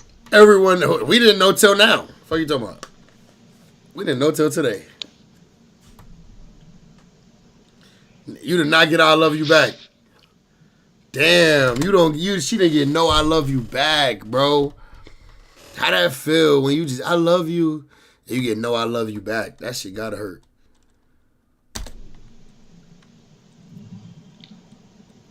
What's that, Friends? Was it Friends or Seinfeld? When the scene when the nigga said, what's that? Everybody gets to say it. Why did I never get to say it? And he was admitting that he never been in love. He never got to say I love you to nobody. I forget the movie scene. I know it's on a Wale album.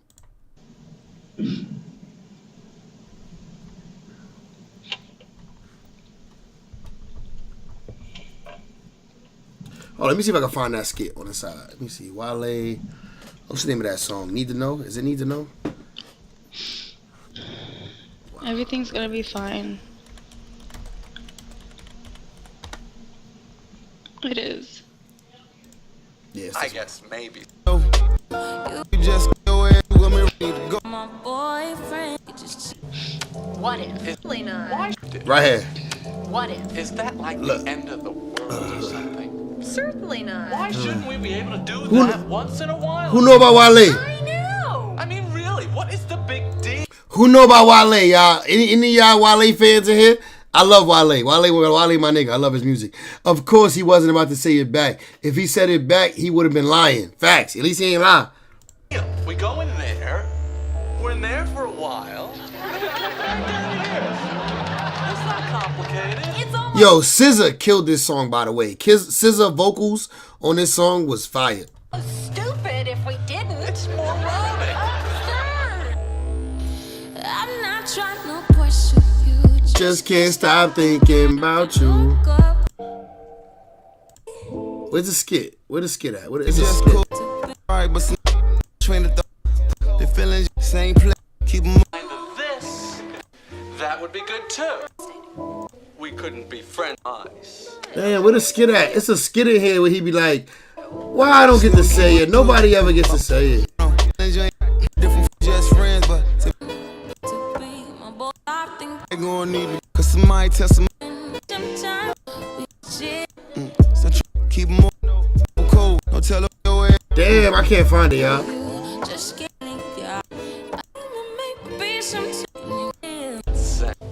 We did. What if? Is that like the able to do Damn. that? All right, fuck it. I can't find it. But it's on the it's on this song, I think, or another song. I went to see Wale in concert back in October. Damn, how was it? How was the show, Shaw? I gotta go to a Wale show before I die. I gotta go see Wale. I gotta go see Drake. I gotta go see Rod Wave.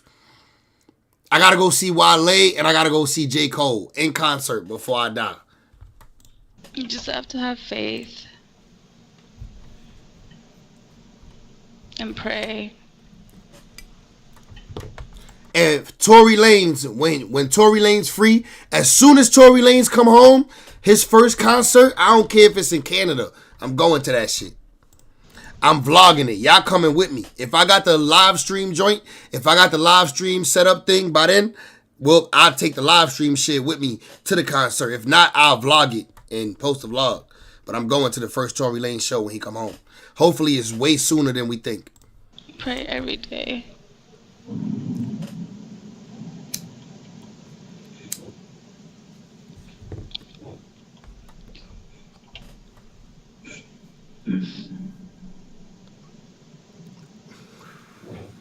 Can you please start calling me again?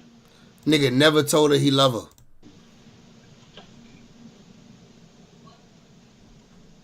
Please. Do you really want me to? Do you really want me to? Gaslight. Oh my god. Gaslight. Gaslight. Of course.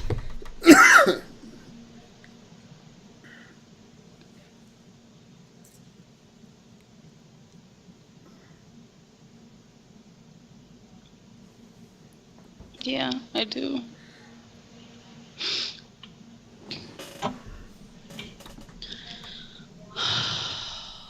Nigga, Devin Haney heart sunk watching this video, y'all. I think this was just a misunderstanding. Really? Sure of that.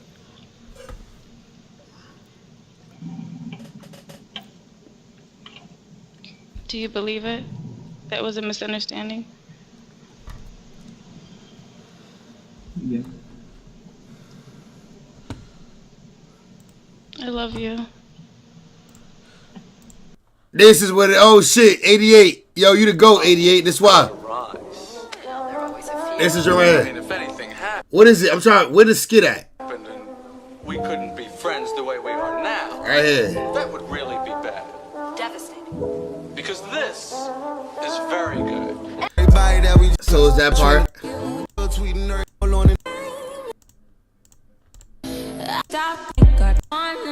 Where's the part where my nigga, the same dude that was just in the video earlier, the same dude that was in this meme? Let me show you. This dude that was in this meme. The dude that was in this meme right here, bro. Just tell her. Her right here. She's This dude right here. This dude right here. It's a meme. It's a meme. It's in the song where he like, man, why didn't I get to say it, man? Everybody gets to say it. And they're like, say what? And he's like, I love you. And he's like, so you've never said it? And he said once to a dog. Like, I can't, but it's in one of these Wale songs. I don't know which one.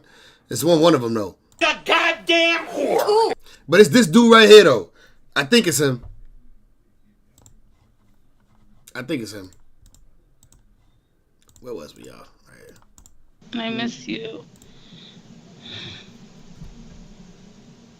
Do you miss me? I'm sorry. But wait, hold on. But that's Seinfeld though, right? Because I could probably find it if I search Seinfeld. It's Seinfeld? Is it Seinfeld? That's Seinfeld, right? Yeah, it's Seinfeld. All right, Seinfeld. Search it with me, y'all. Search it with me.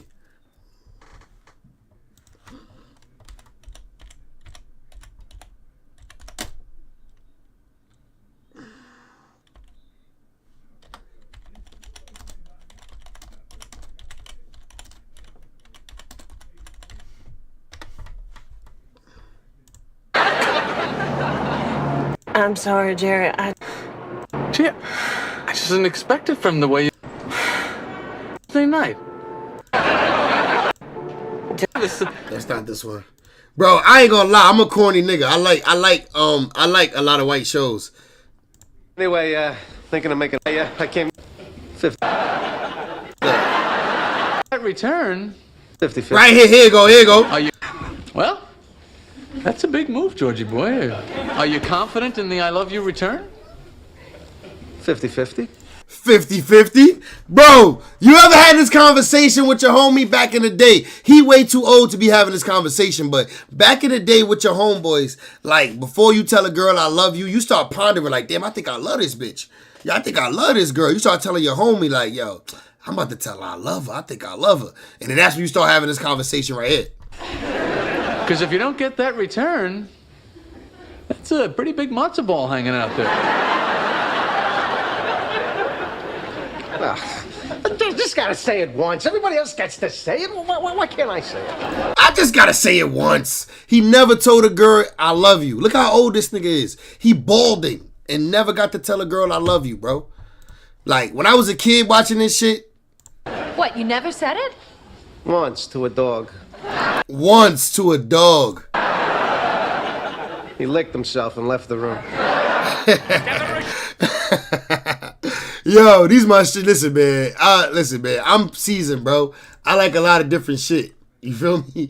I like a lot of different shit. For being so emotional, but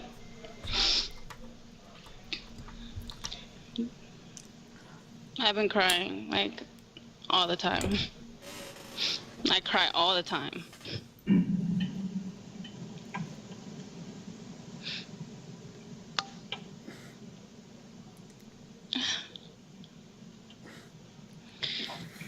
Please call me.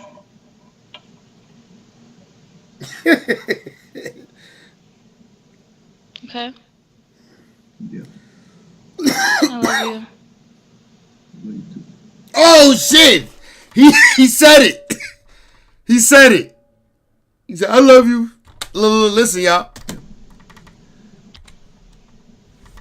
Okay? Yeah. I love you. Love you too.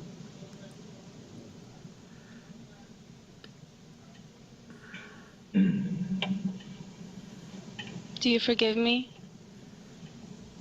Yeah. Yeah? Do your husband forgive you? Will Devin Haney forgive you? Will Devin Haney forgive you and still allow y'all to have a good Christmas? Okay. I'm happy now. Are you?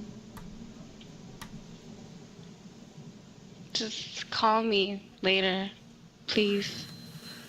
I will. You promise? Alright, since we here, y'all, we might as well watch the other video, bro. Look, Young Thug gossips about girls with his friend in exclusive jail call. Yo, this what niggas do. Nigga, she didn't respond to this, I don't think. Did she? We'll look it up. We'll find out if she did.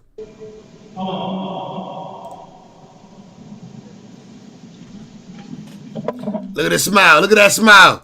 Look at that smile. He happy to see his homie. What's up, what? This is for my homies. What's up, brother? How you doing? I'm good. How you doing? I'm good. You look good, man. Mad today, man. I've been bringing them to the store. Wait, what happened? I said, they ain't bringing my store. Oh, they didn't? Yeah, no. Shit, you good though? Yeah. You did your push-ups today, man? Huh? You did your push-ups today, man? Of course. Of course. Of course. Every day. Look at that, my son. Okay. Every day. Look at my nigga Thugger. Okay. Every day, Jack. Come on, man. Every day, Jack. Every day. Worm body. You get your weight up, man. What you got going, man? Shit, what do you mean? I'm here. This is what I got going. Why you ain't bring nobody with you? Say it again? I said, why you ain't bring nobody with you? Cause Garfield's sick, so I couldn't bring him. But I didn't. Mariah's gone, so not everybody was like already scheduled. Right. Like you had to register and everything like that. But shit, I'm gonna do this. I'm gonna do this as many times as I can.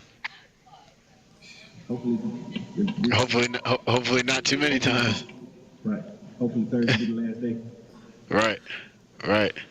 Well, we know Thursday the last day we did. Yeah, that's it. That's all it is. I talked to Mariah today. She's like, man, she said she feel better from talking to you. For sure.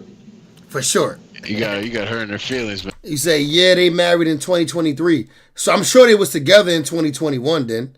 If they got married in 2023, right? You got to be at least together a year or two. Nigga, hey, you like a Young Thug? Young Thug out here getting his weight up in this jail shit. He out. He free now. Let's hope he keeps some of that weight on him. Man. No, I'm just saying she loves you, man.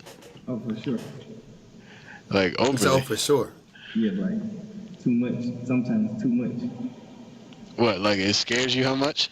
Yeah, because it's like, damn, if I do something, if I, like, if I smack something, something like that, you probably be devastated. And that's the part that I don't like when it's like, when you feel like me being the nigga that I always been is devastating, detrimental to you. That's when it's like, you too deep. But I'm in love with her though. I'm too deep. Yo, they OD and they shouldn't have released this, bro. They fucking up Young Thug. They fucking up Young Thug Christmas too. For sure, 100%. Like, I ain't even. Because now Mariah the Scientist gonna see this and be like, what? Doing it, but I know me. Nigga gonna be back to moving around. But he got the bag. Let's stop kidding. When you got the bag, you in control. Yeah. You're gonna be moving around. You're gonna be just handling business because you're moving around. Or you know how that goes. But yeah. For the most part, I ain't even been calling no other girl. If I ain't called no other girl in like a week. Nigga lying. Nigga just got off the phone with Devin Haney, bit. Really? No girl. And I usually call at least 10 girls every time I get on the phone just to like kill time. Yeah, that makes sense. You know a lot of girls. Yo, facts. His friend got the super George Jefferson. Just let it go, brother. Girls hit me up. Asia hit me up. Out of the blue. What was the girl with the freckles? Remember her? Yeah. Yeah, she hit me up. Look, when I come out tonight, I'm gonna call. When I come out tonight, I'm gonna call you. You want me to call her? Yeah, for sure. So I want you to for sure. And tell her. For sure. Yeah. What Wham hit me the other day. He wants to talk to you too. Who? Wham. Okay. When I come out, because they gonna let one person out before me. What time? It's 7. I come out at 9. Okay, I'm gonna be ready. Make sure when you leave out here, tell Wham, tell them, hey, you gonna call at 9. Yeah. All right. He locked in with Wham. Yeah. Come on, man. I haven't seen you in a long time, man.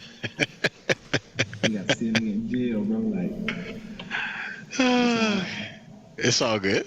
What do you mean? You get that weight right here, man. Yeah, that's all it is. Man, that's all. You been writing? Yeah, for sure. Yeah, for sure. That's all I can do. How many songs you got now? Somebody that I wrote in here?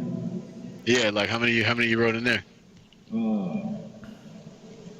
Probably about 8, 10.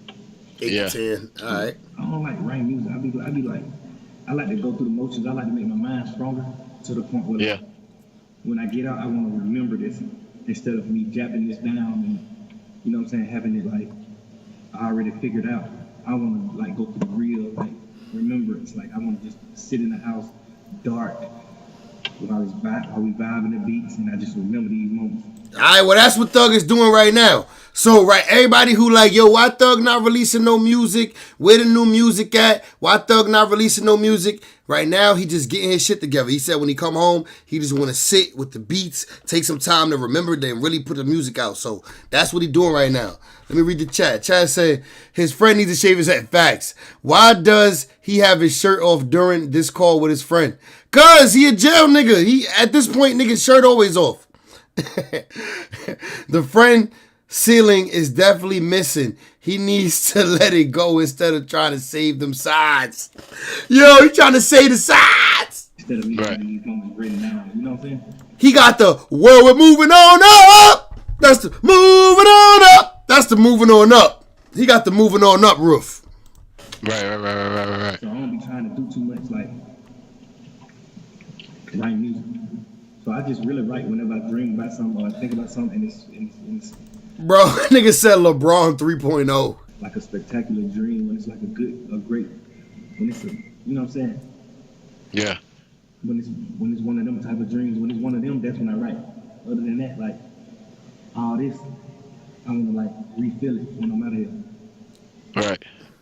What sort of dreams you have besides the marriage one? I have a lot of dreams about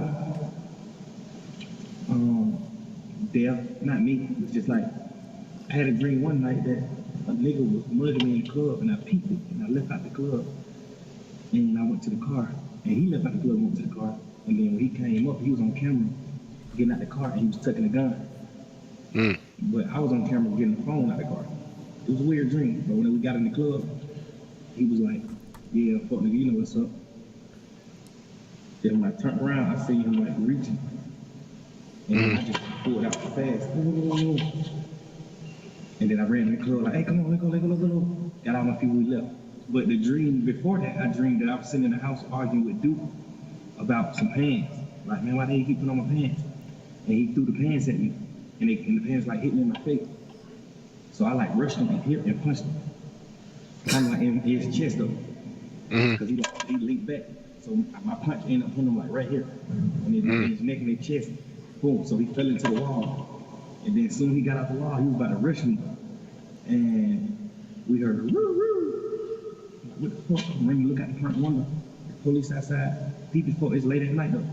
I run to the back, look out the door, I don't see nothing, because the woods, I don't see nothing. He was in the apartments though.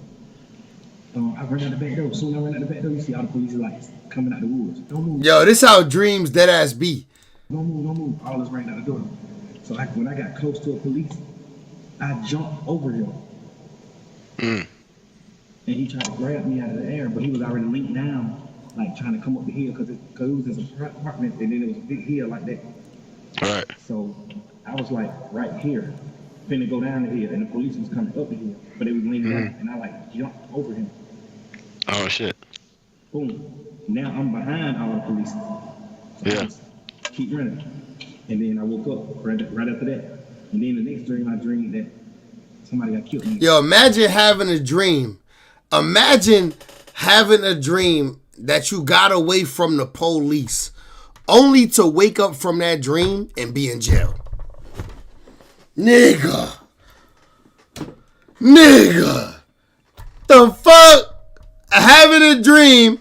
Imagine having a dream that you just got away from the police, only to wake up from that dream and you fucking locked up. That shit crazy. Yo, Koki, welcome to the chat. It's your first time. Koki, welcome to the chat. The way Leena said was crying to Young Thug is the same way Devin Haney was crying to Sean Puffy Combs when he visited Diddy. What? Yo, they got a video call of Diddy and... Nah, please tell me they got a video of that, Koki.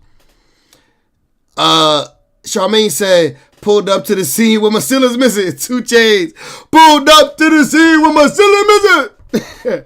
He sound like Draco the way he was telling the story. Cool. Hey, at least this was a dream. Draco said this shit happened in real life.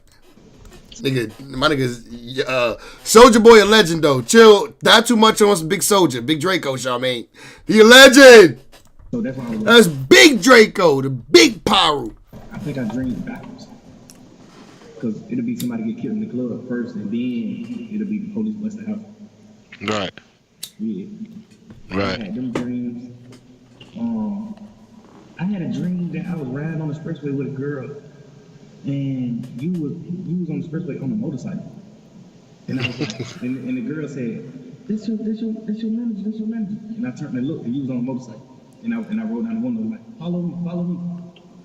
But it was a weird dream. That's his manager. Right. I had a dream about Garfield. I had a dream about the mayor. I had a dream about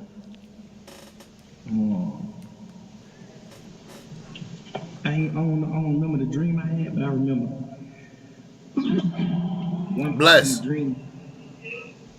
Brian still was like, his manager got no manners. Nigga didn't even tell him God bless you. I told you, my brother. That's the only thing I remember in the dream. So I was like, I don't know what the dream is. And I ain't saying like it was a case or we done beat a case or nothing. I ain't saying that. I'm just saying like the only thing I remember in that dream is Brian saying, I told you, my brother. Right. He was like laughing, like, I told you, my brother. But I'm trying to think like, have I ever saw him say that and then I just re-dreamed it? Right. Or did that whole look just come from my dream?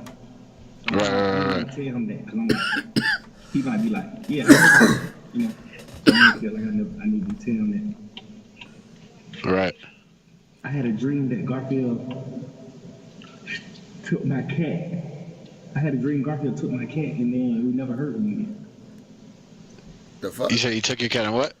And we never heard from him again.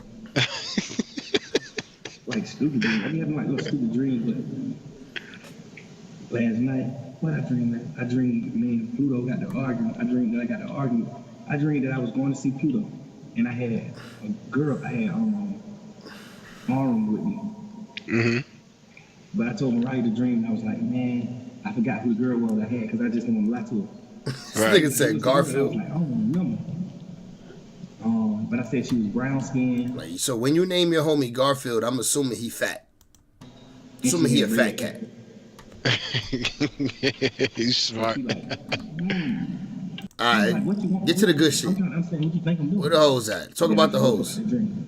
Right. Talk about all the girls you be having to come see you. I probably was asleep for like 30 minutes. Then I woke up out that dream. I don't know why. I think I'm sweating. I woke up out that dream sweating. And then I fell back to sleep like an hour later. And then I had a dream about the club shit. Right. I had that dream in one day. That's crazy. Other than that, man, nigga ain't even sleeping, bro. He said the dude has more dreams than anybody I ever heard.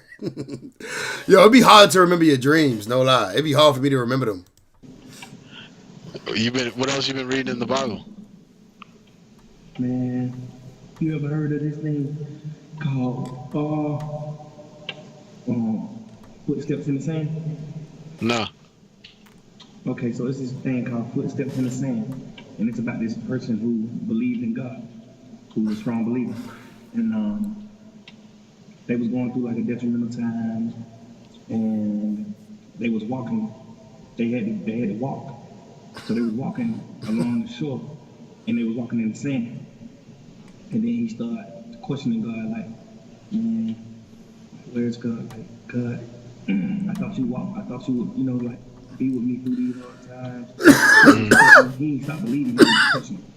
So God just let him. God knew, seen him the whole time, and God just let him like just talk to see if he was gonna erase all the memories they had. So he never did. He just kept like God got me.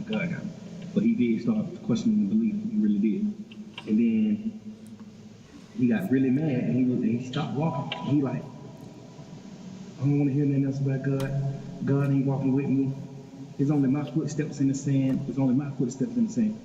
Boom, boom, boom, like that. So now God come talk to him and say, son, those are my footsteps. I was carrying you.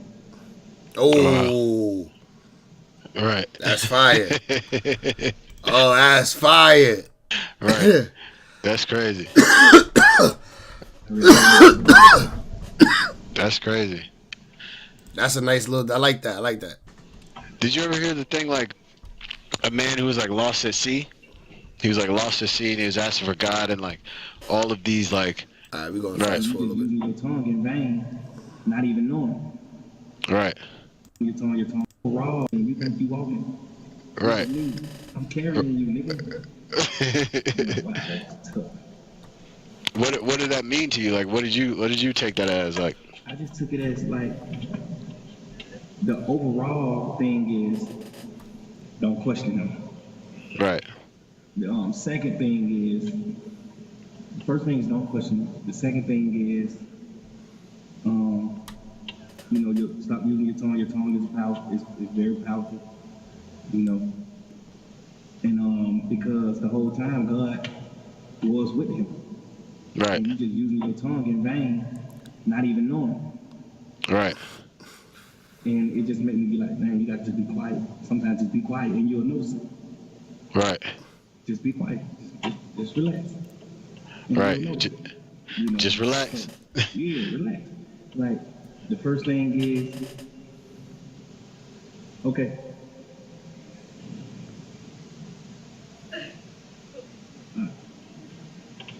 Yeah. And it was relaxing. Then the third thing was I was like, am I really in jail? And then I started reflecting back, like, it might be God, and he holding me, and he just doing my jail time for me, but it seemed like I'm doing the jail time because he holding me in his arms. I'm like, right. I was thinking that, and then I was also thinking that along with, that's why I be like, I wonder why I just be like, I'm on an island. Right. You know, and I just be wondering that, like, dang, I'm on an island. And once I read that, it just all just connected, because it's like, I'm on an island, and this guy was on the island, walking down the sand, and it just so happened to me just to be like, I'm on the island for the past week, 2 weeks. I've been saying I'm on the island, and then I'm just reading through papers, and I just read something about a guy going through something on the island. Right. Yeah, 88 said they must got him on them jail meds. You know, it's just a lot of that just like playing in my mind, like, you know, like, all right, you know what, you moving the right way, you still like going up in life, no matter where you at, no matter your situation, no matter nothing, you still exceeding, you still going up. Right. Always. Because sometimes you be down, sometimes I be thinking I'm down, and it's like, no, it be these type of things that make me be like, oh, you ain't down, fool, like, look at your mind at. Like, as soon as you think you read some of the scripture or anything, it goes right along with what you've been saying before you even thought about reading something. Right. So you already going, your mind is still in the right place. You still doing it, you still in it. You know, and life is just like, Mariah told me, she wrote in a note, she said, baby, what's your favorite thing to do? I said, gamble. She said, okay, life is like a gamble. Mm-hmm. When you lose. Sometimes you can lose and you can go on a losing streak, meaning you keep losing. Right. Facts. But if you got enough faith and enough, vision or enough lighting to keep going, it obviously turn the other way. Right. And you get on the winning streak. So right. That was really tough. And the thing that made it so tough is, it don't matter what I would have said, she would have had something for it. Because the first thing she said was, what's your favorite thing to do? I could have said eat. And she would have said, life is like food. Right. You know what I'm saying? I wonder what she would have said, but I just was honest, like, my favorite thing is like gambling. Yeah. Okay, so life is like a gamble. You know, sometimes you lose, sometimes you be on the losing streak. But if you got enough grace and enough faith and enough money to remain there enough time, it's obviously turns and you win. And when you go on the winning streak, you can, the good thing about the winning streak is you can stop while you win. Right. The thing about the losing streak, you got to keep going till you win. Right. You know. I heard something, I think it was Kobe who was like, man, I've never lost a game, I just ran out of time. Hey, I've never lost. I just ran out of time. The clock, you know what I'm saying? I didn't lose. It was just not enough time. I didn't lose. I just ran out of time. Like, you know what I'm saying? Like, I'm a winner. I can't lose. It's not possible. If you give me enough time, I'm gonna win every time. You know? That's good. That's tough. That's tough. Because you know you're a winner. You know what I'm saying? So it's like, hey, give me enough time. Whatever this looks like is gonna look like something else. Like you said, like it just flips right over. Like. Flip. And that's what we went on, man. We're getting our body together. We get in shape. We're doing things the right way. So when we do touch the surface, nigga, we above. All the way above. My store didn't come today, so I'm just wondering, like, was it God? Because the nurse has been coming every day checking on me, like, man, your sugar level. Like, hey, bro, you slow down. Drink more water. I'm like, nigga, the only thing you're drinking this year is water. Like, I'm full of water. Like, my stomach is full of water, bro. You know, and they just like, well, you got snacks in your room, slow down on your snacks. your blood pressure is high and it's getting higher. And you taking pills for your blood pressure, but it's still getting higher. And I was just wondering, I was so mad earlier, I was crying about my store. I'm like, man, my store didn't come. I'm nothing up on the officers. They like, man, it's time. You've been out for hours, kind of going wrong. I'm like, I ain't going no fucking wrong. I'm like, none of that. I ain't going no wrong. Nothing. Right. And y'all bring me my store. And also, he was a cool guy, so he understood. He like, man, like, I done put money on everybody's books for people to go to the store, and then my store don't come. Like, see, Young Thug being there showing love. He don't put money on everybody's books so they go to the store, and then his store don't come. I think they like playing games with me, you know. Right. But man, you know, I just feel like I just stopped thinking negative and thought positive. Like, you know what? I have been. The doctor told me maybe that was God that stopped my stroke from coming. Maybe I was headed down here because I was really prepared for my stroke. Niggas about to eat good. Just think positive for 1 second. Even when I was crying, and I was just thinking positive while I was crying. Nigga was crying about it. That's how you know a nigga hungry. When you crying about some food. And then I started laughing. Right. And, yeah. And I remember drawing a picture. I told you I had drew a picture. Nah. I drew a picture of a person crying and laughing. Because I think it's the most powerful thing in the world. Somebody crying and laughing. I drew a picture of me crying and laughing at the same time. And I got the devil on my left shoulder and God on my right shoulder. And the devil got a water hose, you know, making my eyes water, and God got a broom sweeping my tears away. Wow. That's fire. That's a powerful picture. Yeah, that's crazy. We gotta do something with that. Hold on.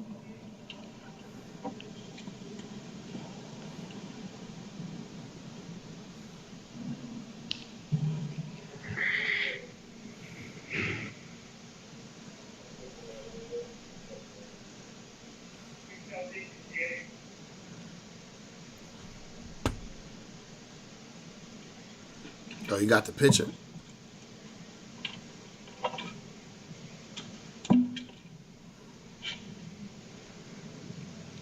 That's crazy. Oh, that's fire. That's crazy.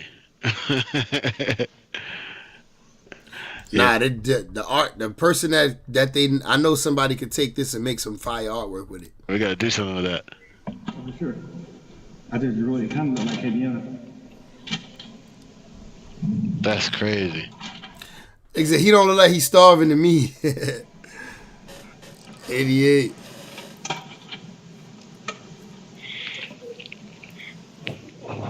Yeah, because you always gotta find the light in something. You know what I'm saying? Like, there's always positivity in every situation. Like, there's no such thing as just a negative situation. Right. It'll always be something negative that you just can't see the light yet, and then time goes by and you're like, okay, that's why, you know. Because I ain't doing this no more. So whatever I end up doing, that's gonna be the true purpose. And I don't know. I just feel like my true purpose might be something else. Oh, he's saying his true purpose might be something else. He talking about not rapping. And I don't know. It might be rap. It might be whatever. I'm still gonna rap. I'm still gonna try and do everything I want to do and do all that. But whatever I end up doing, because I ain't doing this no more. So whatever I end up doing, that's gonna be the true purpose. But right. I want to bring people closer to God, because if I was closer to God before detrimental times, a lot of things I wouldn't have been doing. A lot of That's what's up. I'm glad he at least thinking positive. He speaking God into his life. things I wouldn't even thought about, because when you learn so much about this Bible, and you learn so much about God, you be like, yo, like, oh wow, like I really been playing games with him. I really been trying. Now you sit right here praying and acting gay. You know, it's like, God, please save me, help me, nigga. Like, you want to hire someone with a black man, put it in the book. Right. Right. Not me, though. Facts. He ain't lying about that, though. All right, let's get to the Mariah the Scientist one, bro. We got a full John. We might not watch the whole thing because it's kind of long. It's probably going to be some crying on this one, too. Get your napkins ready. It's probably going to be some tears. Who look better on the jail cam, Mariah the Scientist or Devin Haney chick?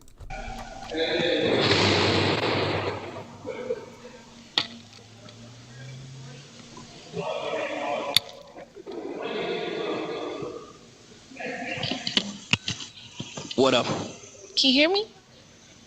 I can't hear you. You can hear me?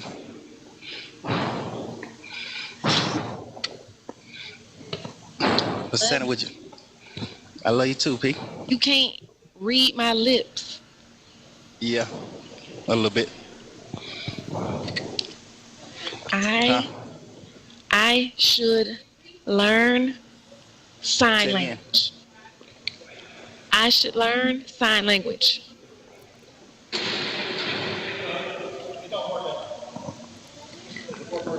Shit been broke like 3 months, bro. They can hear me, we can't hear them. The same thing. Haney chick, first girl, damn. Sheesh. That's why Thug got her coming to the jail. He like, damn, you a little bad. You kind of bad. I need you to come through.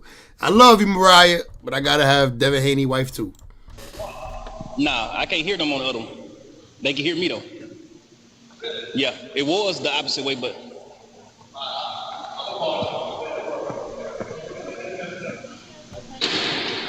they gonna fix it.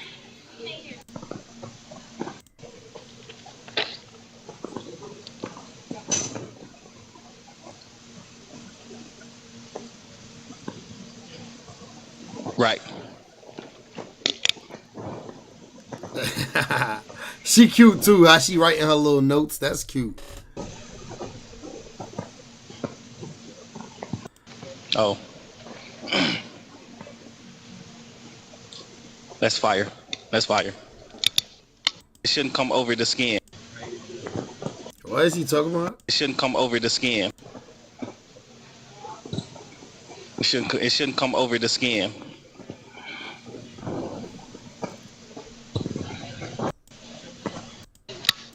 What's this other note she wrote? They should be shorter. You sound like Derek Buckles. Who the hell is that? They should be shorter for real.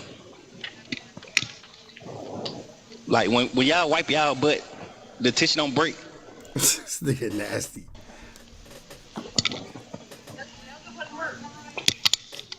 They asked, I don't think so. She asked, does the other one work? The other one don't work. He said it. The other one doesn't work either. Damn. I like old people. I like old people. Me too, though. I do. Old people great.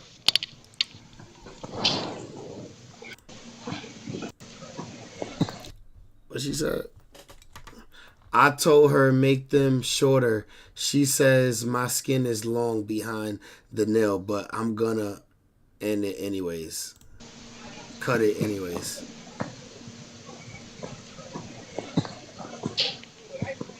Nigga, Young Thug is definitely mad concerned with her nails. I don't like my shorty nails too long either, but he ODing. She writing notes about this shit. I want you to just see like what I'm talking about. It's a girl that worked for Bryant, that worked in his office. She been coming to court lately. The young white girl, her nails. That's how it need to be. Damn, okay, he giving her instructions.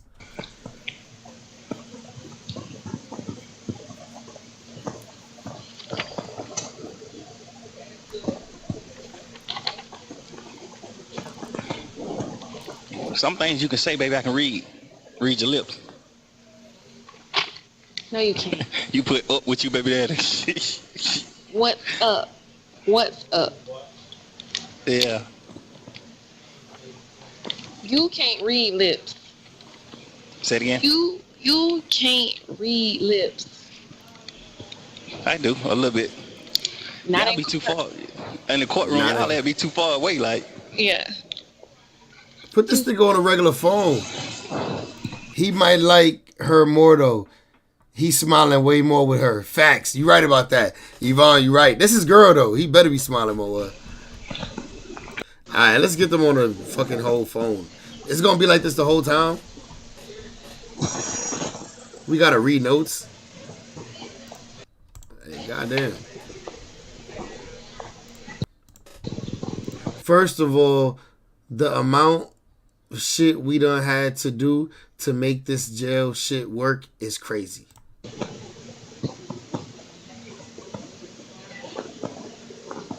Right. Cause how they don't got a phone at work? That's E. How to do it?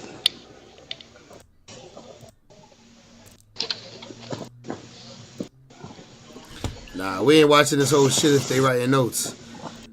Yeah, shout out to Mariah. She a real one for this. Cause this shit don't even work. And she still came all the way up here looking pretty to write this nigga notes. Like, come on, man. Yeah, for sure.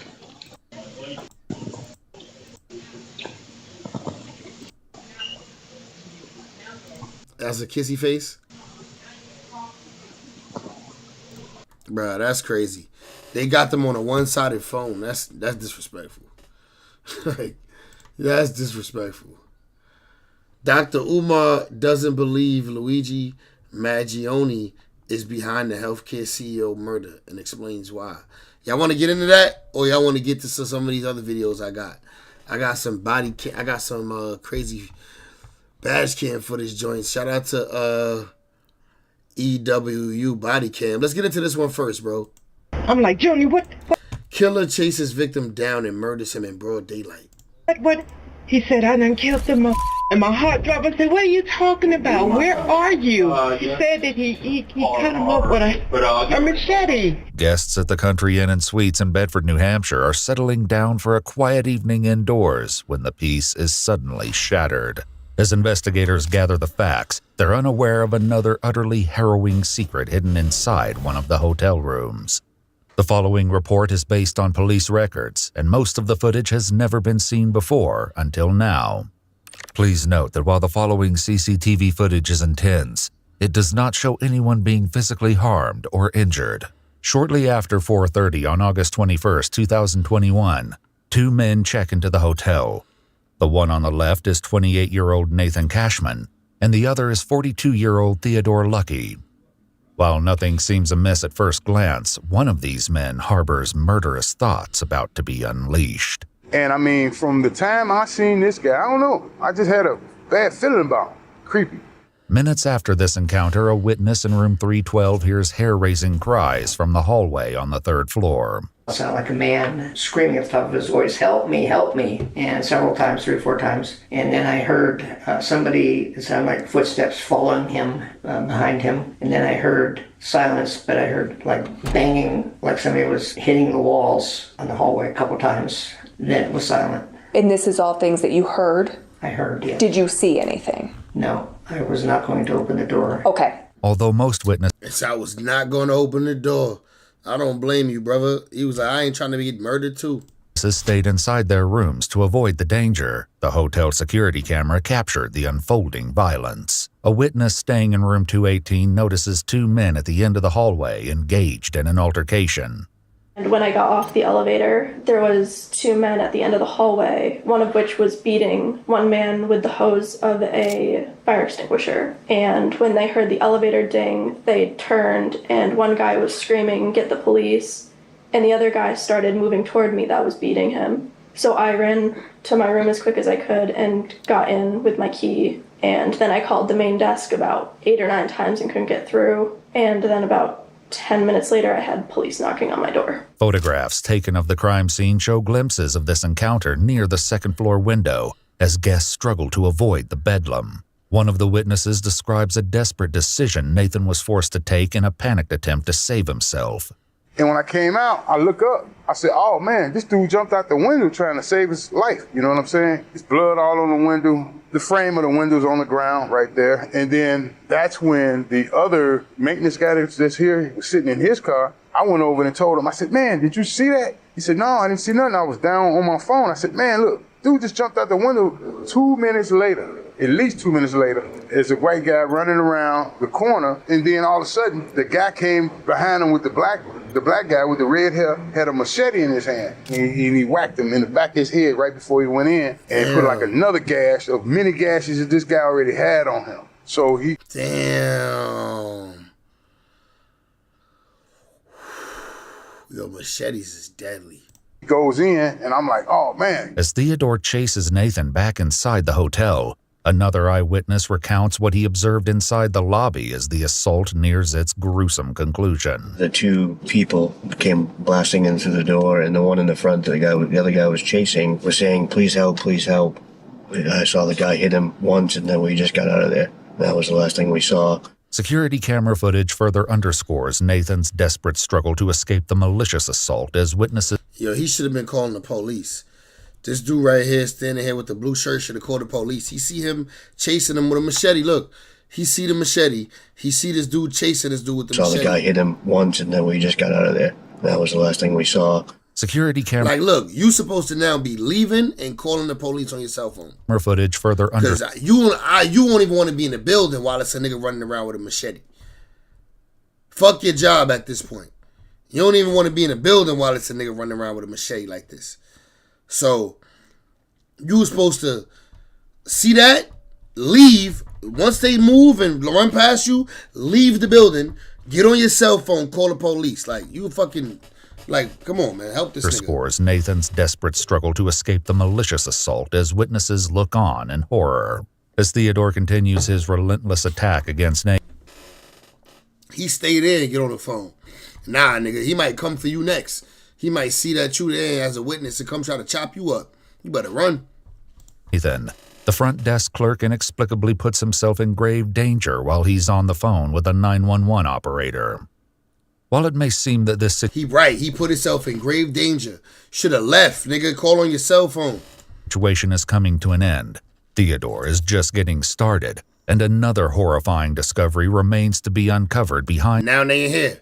Now, look, now here they go. Now they running inside here. The closed doors of this hotel. And you trying to stop him. Horrifying attack in the lobby. Good thing he didn't slice you up right there. He lasted... He focused on this nigga right now. Almost 4 minutes, but it'll take investigators... He's still on the phone watching this man do this, gang. Much longer... He don't got a cell phone?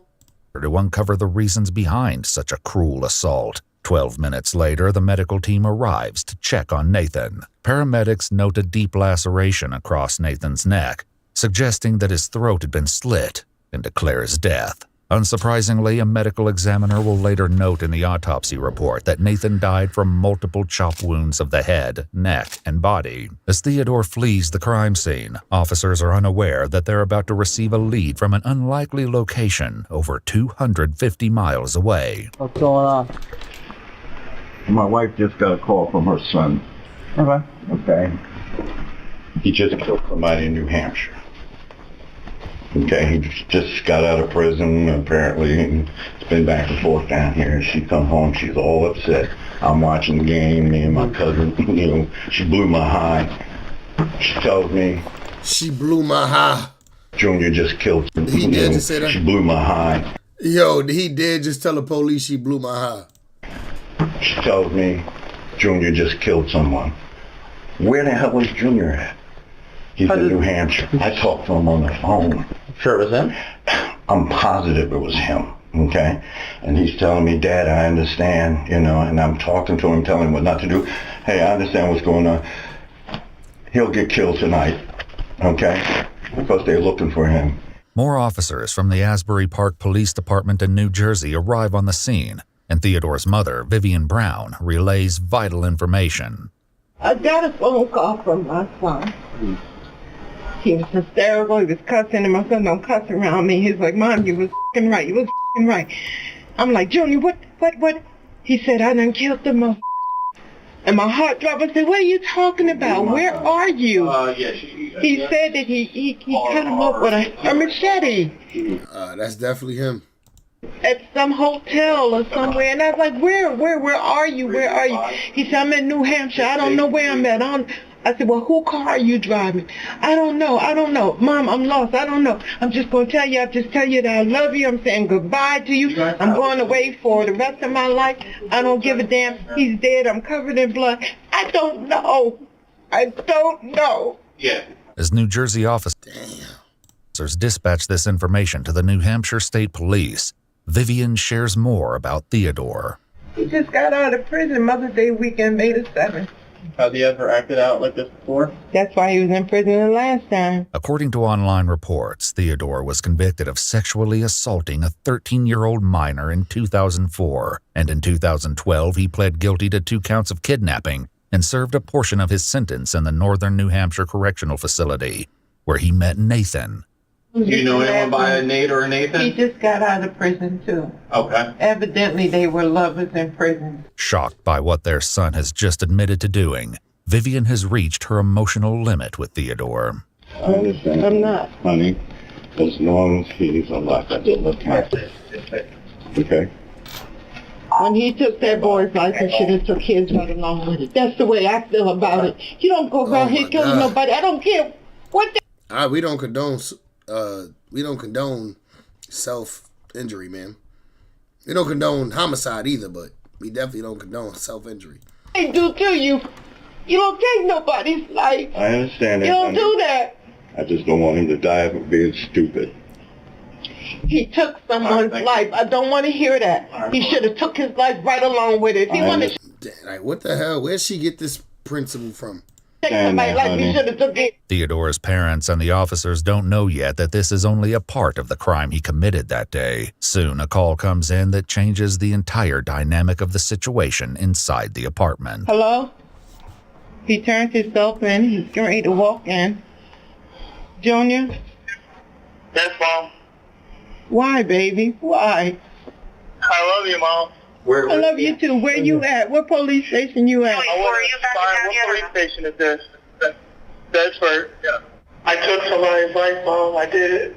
As Theodore speaks with his parents, one of the officers makes an alarming observation. He's on the phone. I don't think he's in custody yet. Junior, whose phone are you on? My phone. You are in handcuffs? No, I'm at the police station. A fireman just walked out. Thankfully, Theodore is taken into custody without further incident. As detectives escort him into an interrogation room and read him his Miranda rights, they will soon confront him about yet another bone-chilling discovery made at the hotel. This nigga could have been a basketball player. This nigga like 6'7". Look how tall this nigga is, y'all. Yet another bone-chilling discovery made. Yo, if I had this type of height, I'd have been trying my whole life to make it to the NBA. At the hotel. Jake Dillon is my boyfriend. Okay.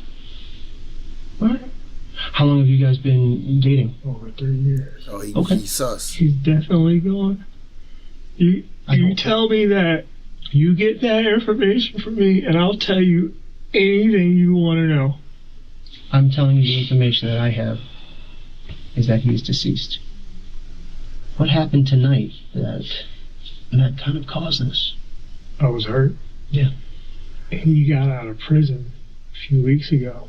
Theodore claims that he drove from New Jersey that morning to see Nathan and arrived at the hotel around noon. We'd like to know what the interaction was in the hotel room. Yeah, we started arguing about him yelling at me.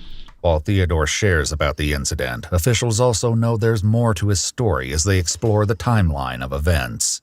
I guess you said, did stuff happen in the hallway, or was it down into the lobby? Or could you help us understand where things kind of happened? It happened in the lobby, in the hallway, in the hotel. And when you say happened, are you stabbing, or is it more of like a hitting, or how would you describe it? Hitting. Hitting? Like coming from up, down? Yep. Yeah, this was a gay love triangle going wrong. We about to see how this shit unfolds. And where were you hitting him? Everywhere. Okay. Crime scene photographs show the bloody machete Theodore used in the slaughter. That is not a machete. That is a knife. Shockingly, Nathan was not the only victim that day. While officers were interviewing witnesses at the hotel, they discovered shocking security footage showing Theodore checking into the hotel earlier that day with 60-year-old David Hanford. What? But David... This dude had a sugar daddy. He was like Rich Trapper, y'all. Yo, this nigga was Rich Trapper cousin.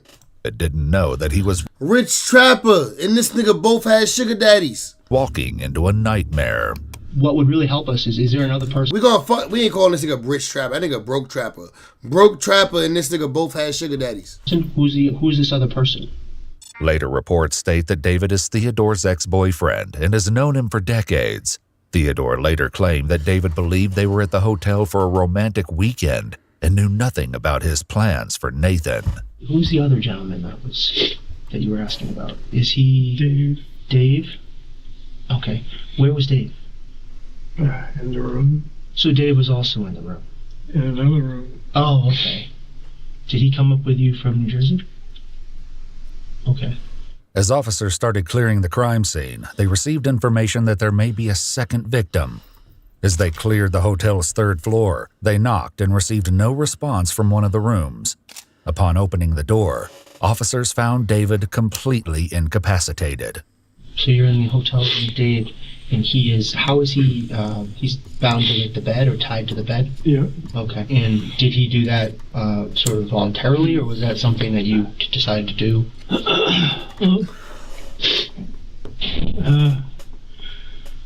David, well, more so him, he likes the whole SM and bondage type thing.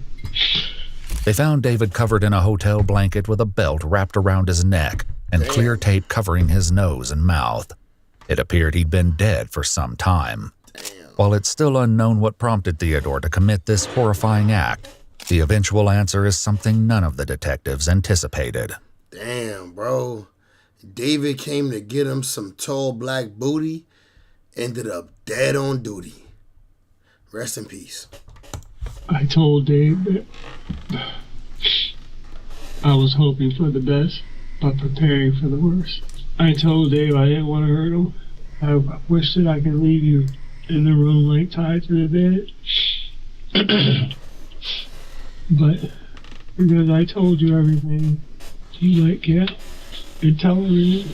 But I said, well, things go south. I knew what I was going to do. He definitely wanted to get out. You know? A menace ain't even a word. To say what you had said about Nathan. Yeah. Theodore claims that he kept David inside the room and eventually suffocated him to death because David knew about his plans. He feared that David might have escaped and warned Nathan about the impending attack. But to understand what motivated Theodore to attack Nathan, detectives must explore their relationship. 2 weeks prior to the events at the hotel, Theodore and his friends drove up to visit Nathan and noticed something odd about him. But then I came outside and I was talking to him and I noticed that there was a hickey on his neck. A week later, when Nathan calls off their relationship, things spiral out of control. And he said that he was breaking up. I said, why? That's when he told me he had slept with some girl. Less than 2 weeks ago, you were telling me that you want to be with me, you want to marry me, and this now you're moving in with your ex-girlfriend. Nah, he it's told me crazy. that he wanted to see me. Of course, I wanted to see him. Was that the plan today, just to meet up and to talk, or was... Yeah. All snitches get a meal. All snitches get a meal. This shit is equal opportunity. Don't matter if you gay, straight, ugly, pretty, big bitch with big titties, a ugly nigga with a goddamn red dye in your hair. You still get a meal. You still get a goddamn Italian beef and Pepsi. And a bag of Lay's chips. In bed together. He told me that it felt weird. Because in his head, he'd say he felt like he was cheating on his ex-girlfriend. They're the equal opportunity, bro. Minutes after this statement, the attack begins. I wanted to hurt him. I wanted him to feel the pain that I felt. Theodore's rage and feelings of betrayal That's that gay rage right there. led to the murders of Nathan and David. On November 7th, 2022, Theodore pled guilty to 2 counts of murder in the first degree. He received 2 life sentences without the possibility of parole. He's currently incarcerated at the New Hampshire State Prison. I'm like, Junior, what? Have fun with that, buddy. Let's see how he hold up at the New Hampshire State Prison. Hey, he might be gangster. He might be swording shit down in there. He know how to use a knife. That's one thing for sure. So he might be in there holding shit down. He might be gangster in the goddamn jail. He might not be pussy. Or he gonna definitely be taking booty. For sure. That's one thing. He gonna be taking booty in that jail. He was taking booty on the streets. You think he not gonna be taking booty in jail? Come on. Think about it. This nigga's a menace. I don't know if you know this or not, but there's a security camera in that room. There is. Yeah, and it caught everything on camera. You don't think he was playing with him? Playing? Oh, no, ma'am. He's going to jail tonight. He's going to jail tonight. Police are called to a small private school in Ocala, Florida, after the principal is accused of trapping a 5th grade student in a room and assaulting him for nearly an hour. The following report is based on police records and in Ocala, Florida, after the principal is accused of trapping a 5th grade student in a room and assaulting him for nearly an hour. The following report is based on police records, and most of the footage has never been seen before until now. Please note that the suspect in question and all persons charged with the crime are presumed innocent unless and until proven guilty in a court of law. How you doing, sir? God bless you. How you doing? Do you know why I'm here? Yes, we had called because we just got a report that that our principal mishandled one of our kids today. Your principal did? Yes. Do you have a video of it? Yes. Yes, they have a video of it. That's the executive principal right there. We have a video of it, but the person who can pull it up is on their way and maybe about 30 minutes before they can get here. Are you the one that called 911? She called 911. She's our pastor. I'm the founder. She's the founder of the school. Destiny Leadership Academy is a Christian school started by Lily Tuggerson, known as Apostle T to her congregants at Immerse, the Pentecostal church nearby. It's clear immediately that the line between school employees and church followers is somewhat blurry. Now, we haven't talked to the parent. The parent doesn't know? I don't know. We are not sure. She hasn't called us. But we haven't talked to him. When did you find out about this? I found out about it about 6 or 7 o'clock this evening. Okay. The teacher called me. And she came to the church and told me about it. I told her we're going to call the sheriff department right now. Neither the child nor the principal himself are still on campus, leaving the police with only names and descriptions at this point. His name is Donnie Prophet. His last name's Prophet? Yes. Believe he would do something like that. How old's the kid? I think he's like in the 5th grade. Do you know where it took place at? 5th grade? Dr. Wagner. She knows. Is this a school? Yes, this is a school. I didn't talk to Brother Prophet about it. I mean, he's a member of our church too. Mm-hmm. So I didn't talk to him, and I didn't call the parent yet. It'll be some time before the school secretary arrives with the surveillance video. But Dr. Vi, Destiny's executive principal, has already seen the footage, and even her description of it sounds appalling. In that video, what did you see? I saw the principal in severe physical confrontation with the student. And what physical did you see? I saw him throw the kid on the floor at one point. And what do you mean by throw? Did he pick him up? Did he push him? I saw a slinging. He slinged him like that? Yes, and then at one point he was on top of the kid. As horrifying as these details sound, the deputy seems to wonder if something precipitated the confrontation. Did the kid do anything to invoke this, to lead up to this? Did the kid strike him? Did they have problems in the past? They've had problems in the past. They've had problems in the past. They've been the best friends. So this is an ongoing issue? I think so. Okay. And it's not. But what led? That's what I'm trying to figure out. What did he was just in anger rage, so he took it on the kid? My understanding is that he called the kids in because they're the leaders and said that in order for you to graduate, you got to write a 5-page essay. I think he said he was not going to do it. He didn't understand why they would have to do that. And so the kid is in the video. He put his head down on the desk. And so from that point, I think the principal was trying to make the kid do what he said. As the deputies step out to discuss the case, one of them gets the first inkling that something is off, a feeling that will only grow in the coming hours. So this sounds like an aggravated child abuse arrest? This sounds like a headlines case. Principal of Destiny Leadership Academy arrested for aggravated child abuse. This happened like 2 o'clock this afternoon. The kid went home. She told me he's lumped up pretty bad. The parent didn't see this? The parent didn't see the marks on this kid's face? That's a little weird. And then they waited the secretary and the teacher waited till 30 minutes ago to finally tell them about, oh yeah, by the way, you should know about this. The deputies run Dante Prophet's name through their system, but this standard scan returns a shocking result. Can you imagine he's a suspect? In another case?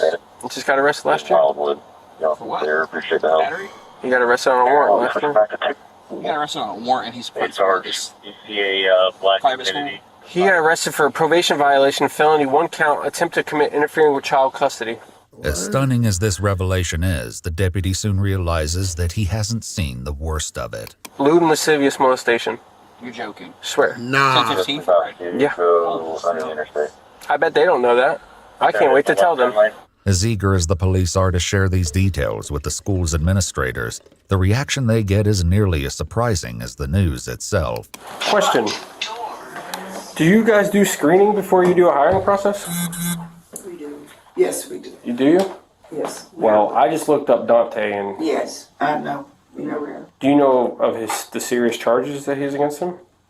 He's been arrested twice on a Marion County alone. One for molestation? We didn't check any other One for counties. where? Child molestation.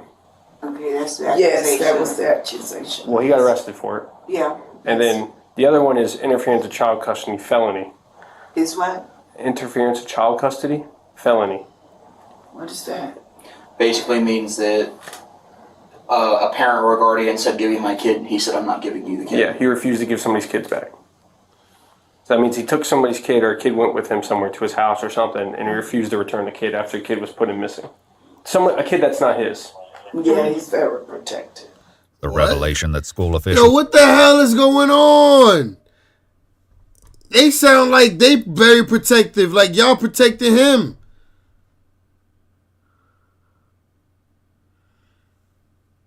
What the hell going on in this goddamn building? already knew about some of Dante's history is astonishing, and the deputy tries to make them understand the potential problem they have on their hands. I'm sure your parents don't want to find out that you got a guy, principal at your school, that's molestation charges and interference with child custody. A lot of them know him, though. Okay, but that's... Like personally? Yes. I got you. I mean, if I had a child and I found out my principal... Did he beat these charges? If he beat these charges, then why are we talking about him?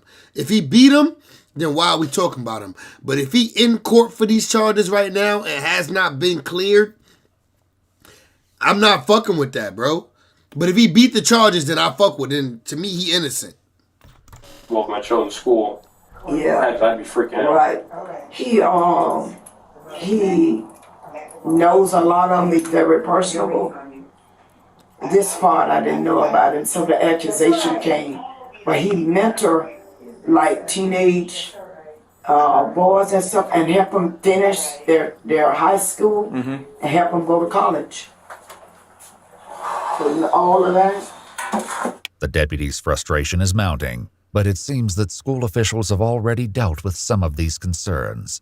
That's the same thing that anybody can have access to if they pull up his name, right? They should be able to see that. Yeah. But some of it, because a parent or two had mentioned it, but they were still, because he had done such a good job last year, they were still willing to stand behind him and let their kids come. And now look what happened.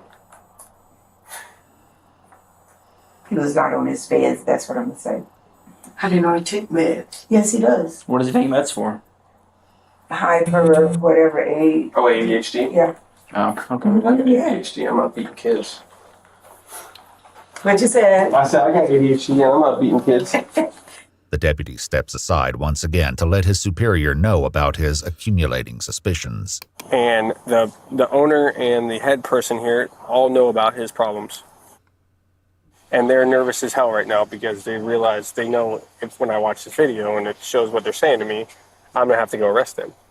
But my thing is, they're saying the kid's all welted up and stuff like that. The teacher knew about it. The teacher didn't say jack until later tonight when she was confronted about it. Yeah, so I think it was a little hush-hush job going on here because they have already admitted to me that a couple of parents have came forward to them about, hey, what's up with this dude? We looked into him, and they're kind of like hushing him down like, oh, no, it's nothing. I think these people know that they're probably in for a lawsuit because they're acting real nervous. And like, oh, yeah, we knew about his past, but the parents still loved him. I go, okay. Wait, no, he got charged with this shit. Bro, no, he got convicted. So they say in his past, which means he was convicted of this shit. He did time or got probation, whatever, but he got convicted. They was found guilty. The deputies know about the charges on Dante's record, but it's only when they pull up the official filing that they begin to piece together specifics about what the principal was arrested for 7 years ago. Summer of 2017, while staying at the Royal Kids Camp, where Prophet was camp counselor. Yep. The camp allowing counselor to contact him if necessary. He said Prophet contacted him for the first time. Himself and his nephew. What? Contact him for the first time. July 10th, he asked if he'd like to go to the Ocala Grand Prix with him and his nephew. Prophet met blank and his guardian. Himself and his nephew. According to the Ocala Police Department report, Dante gave letters to the child at the end of camp, writing in part, "You know that I love you and I always will." Dante kept in touch with the child over the coming months, inviting him to his apartment to watch a movie in November 2017. The report alleges that Dante laid down behind the minor on the couch and asked him, "Do you feel that?" when there was inappropriate contact. What the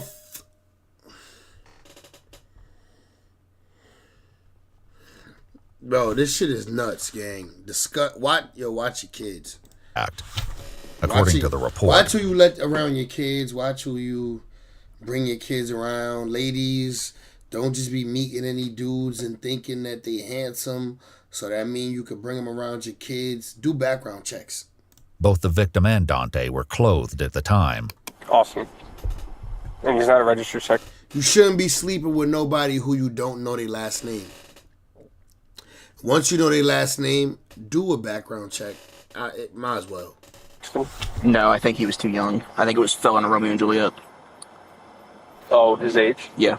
Oh. At the time, he fell into Romeo and Juliet, which just means he doesn't have to register as a sex offender.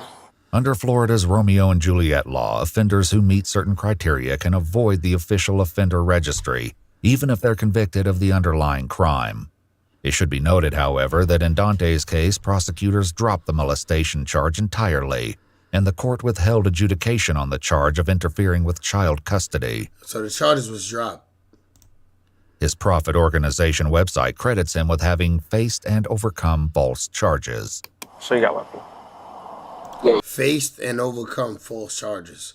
Well, you know what? If he was found innocent and the charges was dropped, then he innocent. I'm not going to say he was guilty. All that shit that they just said don't even mean nothing if the court found him innocent. I'm out of water. Well, he's not getting lucky tonight. The surveillance video will undoubtedly be crucial to the investigation, but the deputies know they must also speak to the victim. The founder of the school calls the child's mom and passes her phone to the deputy, a decision she may soon regret. Here, you want me to talk to her? The sheriff want to talk to you. Hello, ma'am. How are you? Hello, sir. How you doing? Hey, do you mind bringing your son up here so we can talk to you guys? Because we're going to have to talk to him regardless. I understand. I'm just a little taken aback right now. I'm just trying to get my bearings because I was almost asleep myself. Yes, ma'am. So I'm supposed to wake my son up and bring him out there? Yes, ma'am. Have you noticed any bruising or lumps or anything on your son's face or body or anything? He felt like Mr. Prophet hit him with something. I said, I don't know if they were sports playing. I don't know, but I'm like, what are you talking about? You know what I mean? The mom ultimately agrees to bring him up to the school, but as the deputy hands the pastor's phone back, he notices something alarming in her recent call history. All right. Did you call Donnie Prophet? Yes, I did. Why? Why I called him? Yeah, why'd you call? Did you talk to him on the phone? No. Don't call him back. Don't call him. If he calls you back, don't tell him we're here. Don't tell him he's under investigation. Don't ask him about what happened. Do not call him, please. These are very serious charges. Yeah, we want to get our ducks in a row before we talk to him, before he has time to put a story together in his head about what happened. Or leave town. Yeah.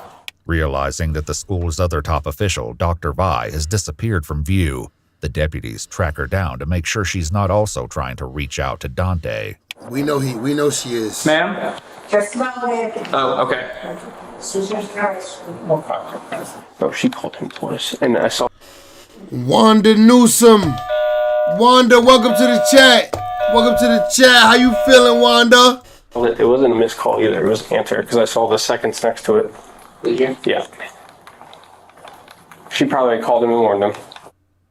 Have you tried to call Donnie? Wanda, may you have any relation to Yvonne Newsom? Family. Apostle did. I know. Did you? Yeah. Did she talk to him? No, he didn't answer. Okay, good. Yeah, we can't have people calling him. Pardon? So we can't have people calling him. You don't want people calling him? No.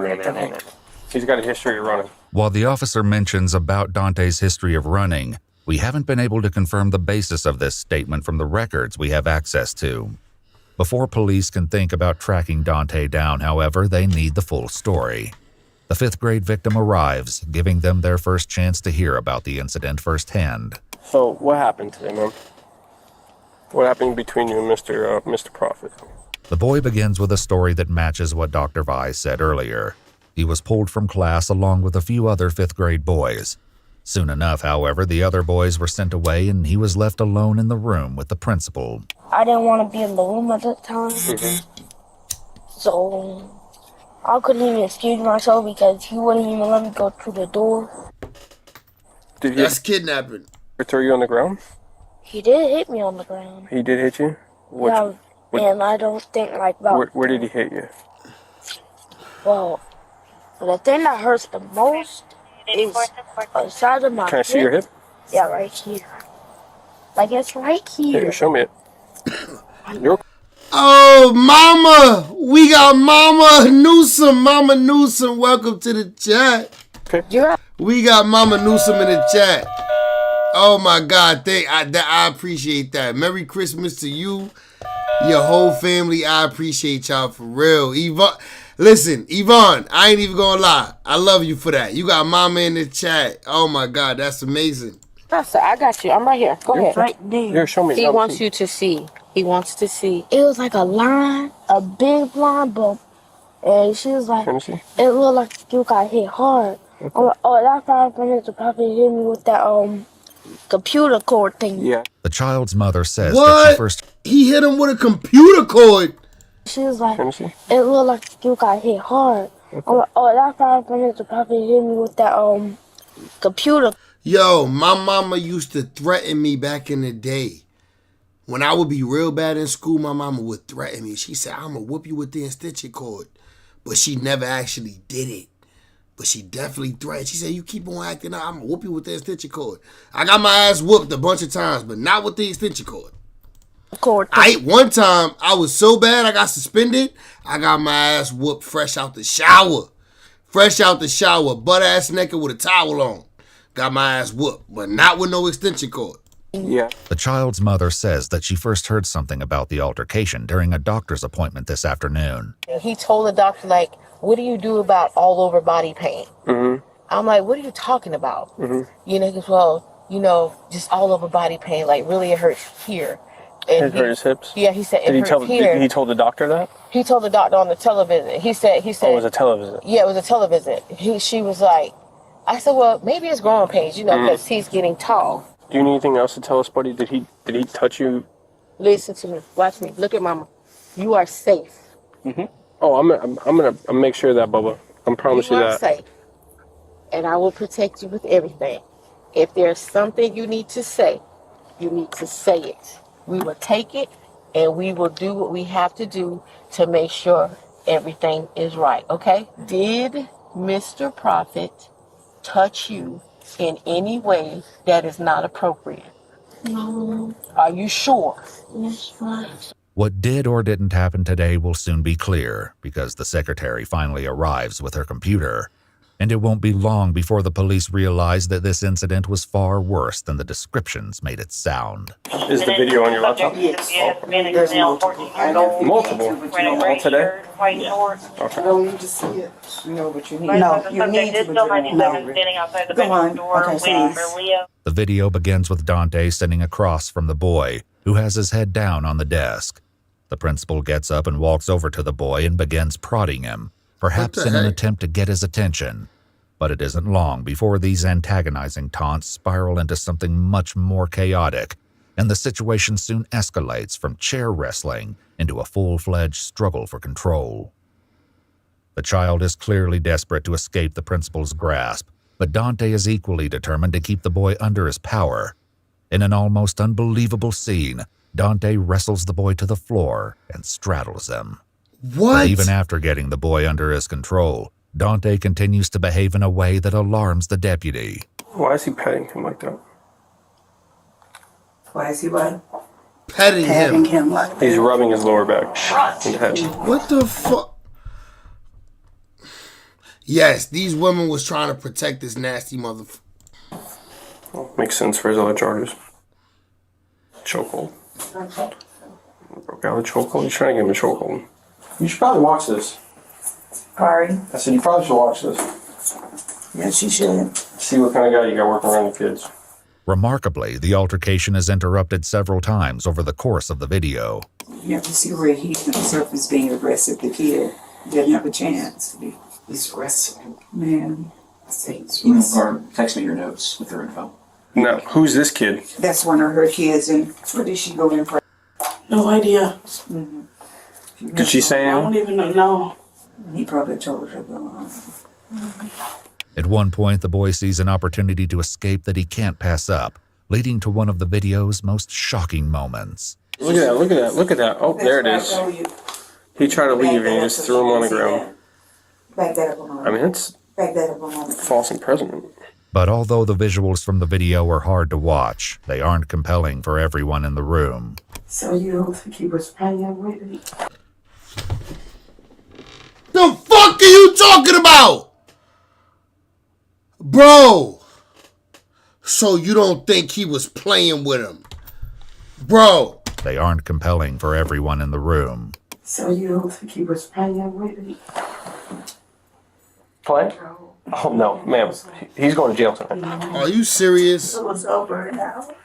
At times, it's clear. They complacent, bro. They was in on this. Dante's movements are slow and methodical, and the camera catches it when he slings a computer cord of some kind at the boy several times. The child later said that it was this cord that caused a visible mark on his face. I think we got it. But for as much as the deputies have already seen, the video doesn't end there, and the horror of the ongoing bullying leaves the women nearly speechless. Spirit, what we call that, that was overtaken, and it's definitely the spirit of reality. He is snapped. Yes. No reality. Yes. None. None. Right now. No reality. What is he doing with that watch? None. He has snapped. None. He has snapped. Totally. Look at him trying to get away. That's all he wanted was to get away. That's when he just hit him in the face, or he just smacked him in the face. With his hand? Hmm? No. At times, the confrontation devolves into intense physical conflict, and Dante is the relentless aggressor. Starts trying to twist his ankle, sitting on him. That he need him. You just need him. He need him. Oh my word. Yo, this he had is him on crazy. his leg and he need him. Oh, because there was a point where I tried to walk in and I couldn't get in. Oh, he locked you from coming in? Because he was sitting in front of the door. Yeah, yes, instead. But even with the women clearly horrified by what unfolded today at their school, the deputy remains suspicious of Destiny's founder. I don't know what she's trying to hide. No. But she seems like she has something going on with Donnie about... But, because she's his pastor, Well, Donnie don't got a good past, I'll tell you that much. And he shouldn't be around kids. I think she's in disbelief because honestly, I think that's what it is. She called you guys before she seen the video. I got you. Well, I'm going to be honest with you. Knowing his past, I'm not shocked. Okay. Yeah. And he shouldn't be around kids at all. Because he's got a nasty little past. I hear her now. She was talking about how upsetting it is because in her eyes, he's an upstanding person. Yeah, I disagree. But yeah, I'm pretty sure she does too. Now. All told, the video of the altercation goes on for more than 53 minutes, a shocking length of time for any violent encounter, much less one between a principal and a student. Making matters worse, the school secretary says that he's the last kid anyone would expect trouble from. He's super intelligent, probably the smartest kid. Probably smarter than me. Gonna get the principal award. What's very respectful, very mannerable. As for the other deputy, he lets the school's administrators know that he's seen enough. I don't know what you guys are going to do in-house wise, but I'm going to go find him and I'm taking him to jail for aggravated child abuse. Okay, it's a second-degree felony in the state, and you won't get a bond. So what you mean? You don't know what we gonna do? No, I'm saying I don't know what you guys are doing in-house wise. Firing them, get rid of them, whatever you guys are doing. I'm saying on my end, I'm taking him to jail tonight. Oh, he's not. It's no way that he can be here. Yeah, no, I agree. No, it's we got to think about that. Of course, the main obstacle now will be finding Dante Prophet, a challenge he'll have to face without the help of Destiny's founder. Does anybody know where he lives? Pastor, do you know where he lives? Yes. You lying. People personal. Okay. The deputy knows that he may still have a long night ahead of him, but he takes the time to check with one last person before he leaves. Is there anything else you need to tell me, Bubba? No, sir. No? Okay. I'm sorry this happened to you, man, alright? I'm going to do my best to get him, okay? You take care of this, okay? You're a good kid, man. You're a strong kid, alright? Remember, look at me. You did nothing wrong, okay? Okay. Alright? The deputy doesn't have a beat on Dante's exact location, but he does have a phone number. Unfortunately, Dante is extremely reluctant to meet in person. Hey. Bro, sometime a kid needs to be told that. You did nothing wrong. You didn't do anything wrong. You were done wrong too. And we're going to do our best to make it right. That was wrong. Sometimes that a kid needs to hear that. I'm glad that cop took the time out to talk to the kid and tell him that. Where you at, buddy? We got to talk. We have to talk. Yes, sir. I agree. Lock everyone up. Facts. What do you have to talk about? Well, we could talk about that in person. No, let's just talk now. Do you have an incident with another child today at school? Like, what type of incident? No. That's what I'm asking, sir. I mean, I'm not trying to ask you pointed directed questions here. I mean, did you have an incident with a student today at Destiny? I did not. Okay. Well, where are you at now? So I gotta talk to you, Bubba. You don't have to, Why he calling everybody Bubba? This cop call everybody Bubba. Tell my lawyer. Having failed to convince Dante to meet voluntarily, the cops head out to the address they have on file for him. How you doing? Is there a Dante Prophet here? No, sir. Where's he at? We haven't seen him. We haven't seen him? No, sir. So he's not here at all? No, he hasn't been staying here. What? Yeah, he did some not good things today, and he's running from us, so. All right, well, I appreciate it. No, sir. Thank you. But if Dante's on the run, it doesn't last. He finally agrees to meet with the deputies at Immersed Church, only a few hundred yards away from Destiny Leadership Academy. The deputy begins by reading him his Miranda. Yo, me too. I thought the kid's name was Bubba. He just calling everybody that. Right. Watch, he gonna call this nigga Bubba too. Before Dante launches into his story, which starts with some unsettling comments supposedly made by the student, claims that are Dante's alone and haven't been independently verified. She wanted to hurt himself, hurt me, you know. Who's making statements? Yeah, and hurt me, hurt himself. Why would you say something like that? Hurt the school, because lately he's been kind of having some hard times. Okay. For him lately. What do you mean by hurt the school? Says occasionally crazy statements. So, you know, and, you know, he have said that he want to shoot up the school. He want to blow up the school. I don't think he's going to actually do it. Okay, but those are the statements he made to you today? Yeah. He said he was going to run out the room. Mm-hmm. And one time I had to grab him and stop him from running out of the gate into traffic. Okay. And that's what he said he was going to do. Were you trying to prevent him from running out? Oh, 100%. What did you do? How did you try to prevent him? I grabbed him, which of course, he after that he did spit on me, but he spit on. Where did you spit on you at? In my face. Oh, okay. By grab him, what do you mean you grabbed him? Meaning that I grabbed him. I tried to. Did you grab his arm, his leg, his hand? I probably did all of it. Okay. To restrain him, to keep him safe. I want to keep him safe. The deputy, who has seen more than he's letting on, doesn't seem to appear convinced of this defense. Yeah. So you're telling me this, and I've talked to everybody else at the school there today? Yeah. Everybody. And they all told me the same story about him. Very smart, very intellectual. Very smart, very intellectual. Not one of them ever mentioned to me ever about him ever making statements before. I did. They all denied it. They all said that he's never, because those are the type of questions I ask. I say, hey, is he a misbehaved kid? Does he misbehave at all? Does he cause problems? They said no. If Dante still feels that he may have a chance to talk his way out of this dilemma, the deputy soon closes the door on that possibility. So, I don't know if you know this or not, but there's a security camera in that room. There is. Yeah, and it caught everything on camera. Everything. Especially when he had his head down and you came up and started grabbing him on the legs and poking him and grabbing him in the chest. When he wasn't talking at all. His head was just down and you approached him. So why'd you do that? Okay. At the time when I'm not hurting him. I'm trying to get his attention. He said he was going to hurt him. But you're touching him. I'm not hurting him at that time. But you're touching him. I want to get his attention. Okay, but are you allowed to touch somebody without their permission? If I'm not hurting him, I don't think. No. With that said, there's only one last thing to do. Turn around from him. Get anybody back. You're under arrest, okay? Yes. I'm going to tell you. I don't believe that you're trying to stop him for the hour and 15 minutes that video was recorded. Okay? By you kneeing him in the head with the welt on the side of his head from hitting him with the cable from the computer. I did not. You kneed him. You didn't knee him? I didn't say in his head. Knee him. What about when you got him in an ankle lock or in a chokehold? None of that? Good. Okay. Well, you'll have your day in court, sir. Right. Book him, Bubba. I think he only called people he liked, Bubba.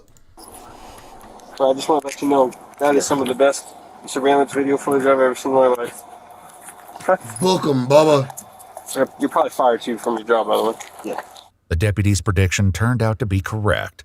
Destiny Leadership Academy told the media that weekend they had terminated Dante. I wish there was sound in that video, but if I saw the video, I feel the same way. Dante Prophet was charged with 1 felony count of cruelty toward a child and 1 count of false imprisonment, the latter of which was later dropped by prosecutors. He got the false imprisonment of child under 13 of age the day after my birthday. My birthday, June 5th. Prosecutors. It was a tough day. Dante Prophet pled not guilty to the felony charge. Jury selection for his trial is scheduled to begin in February 2025. Yeah, book him, Bubba. Get his ass on up out of here. Book him, Bubba. We got to book him, boy. Oh, we got to book him, Bubba.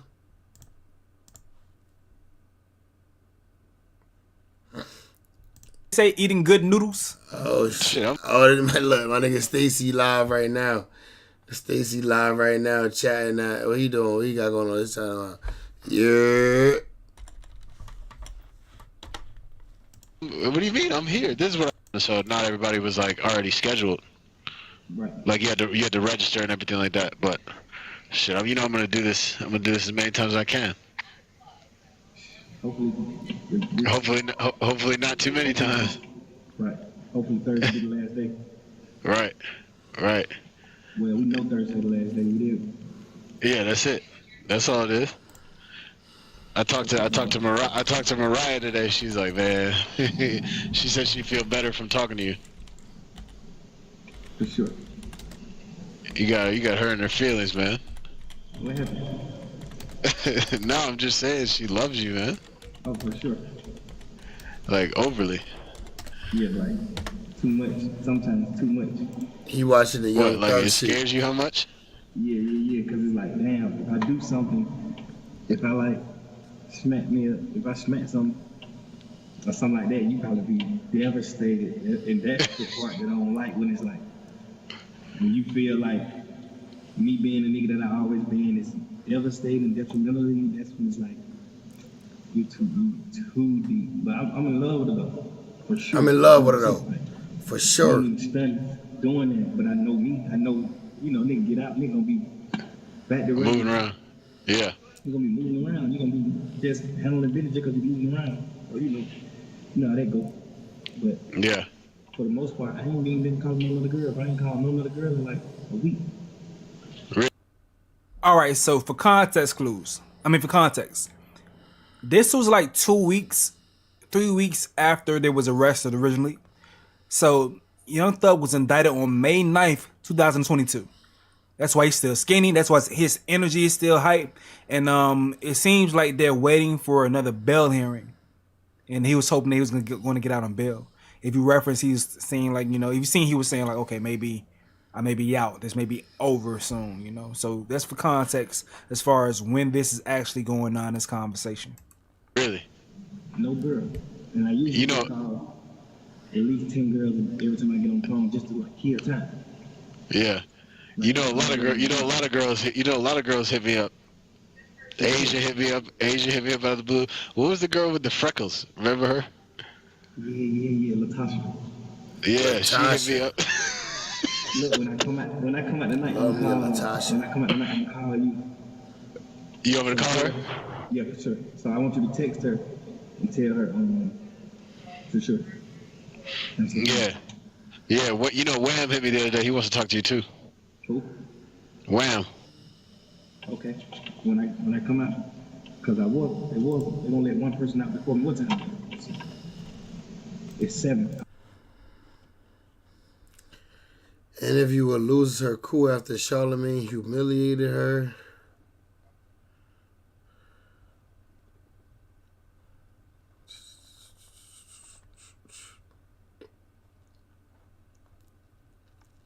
And what's this? Multi-casualty incident overwhelms 911. That shit an hour though.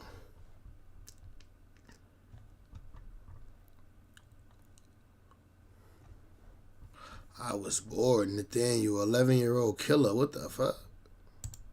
Nathaniel Abraham was just 11 years old when he found himself in the middle of one of the most controversial murder cases in the history of the United States of America. The case scandalized the country and almost everyone responded with outrage. A murder case. But the folks on Nathaniel's block, his own neighbors, well, they weren't particularly shocked. He might have been little, measuring no more than 4 feet and weighing a little under 65 pounds, but he was also a thorn in the side of everyone in the neighborhood, a danger to the community. He threatened my grandsons all the time. He threw rocks at my mom's house. I mean, he was dangerous. And she wasn't alone.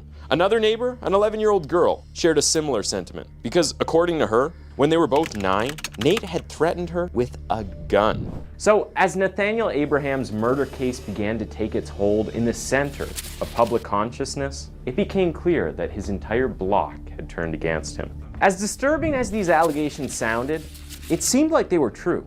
All of his neighbors wanted him locked up.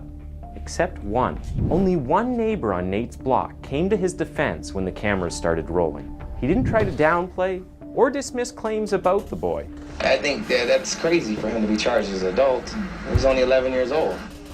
This neighbor was convinced that the little boy wasn't the devil. He was just a broken child who made terrible decisions. This man had also experienced a version of Nate that his neighbors hadn't got the chance to see. He wanted the government and the prosecutors to go easy on the young boy. Why? Because low-ass kid ran the block is crazy.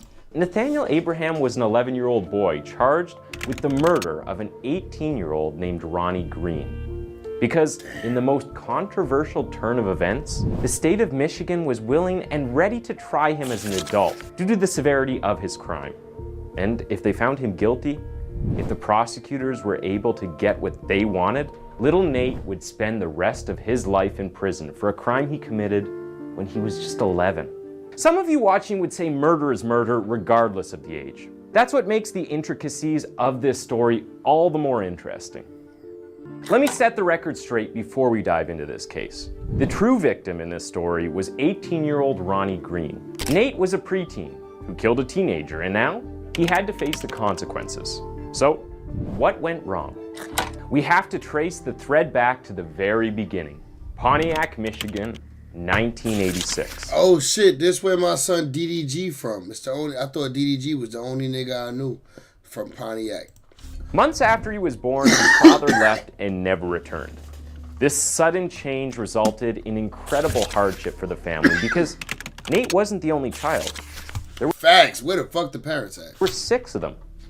His mother, Gloria, was forced to take up 2 jobs to keep their family afloat. She had to work day and night, so she was never around.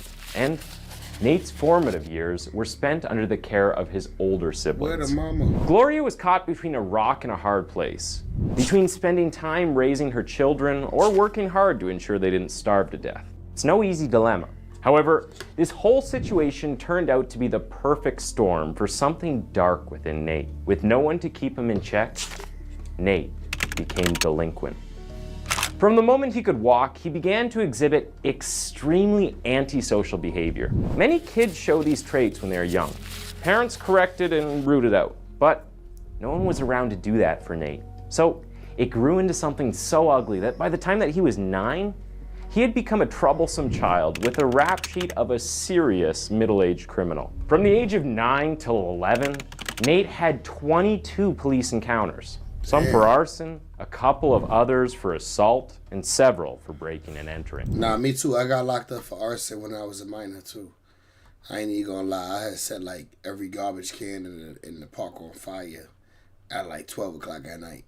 I don't know why. It was me and a homie. Me and my guy, bro. We set every garbage can in that park on fire. And then we left. Out of those... And got caught. Because by the time we set the last one on fire and left, fire department was pulling up. 22, at least 5 involved the use of a weapon. One involved a 14-year-old that he beat. It was like 5 garbage cans. I was mad young at this time. Had to be like... fucking... what? 9, 10? With a steel pipe. And the last involved an adult, a bus driver. At some point, he became such a problem in the neighborhood that the maybe 11. Maybe like 11, 12. Because at 12, life changed. So maybe like 11. Prosecutors would later reveal in court that a neighbor moved out of the block because of him. That same neighbor would also say, quite prophetically, that someday Nate was going to kill somebody. Now, you are probably wondering what Nate's mother did during this period. At some point, she began to feel helpless when almost every day there was someone knocking on their door reporting Nate's latest crime. One major reason why she felt helpless was because that she had actually gone to the police for help. She wanted them to intervene in her son's situation, but they referred her to the juvenile court. And when she got there, they sent her back to the police, telling her that her word wasn't enough. No one was prepared to help. Nobody was ready to intervene. Now, remember when I said Nate was born into a perfect storm? There was one more piece left for the chaotic future he was now destined to have. The 1980s was a very interesting decade in American history. Ronald Reagan became president. CNN became a thing. There were those interesting looking Macintosh computers, and then there was violence. Widespread violence in major cities like New York and Chicago. However, the most troubling part of the 1980s was the spike in the level of violent crimes committed by juveniles.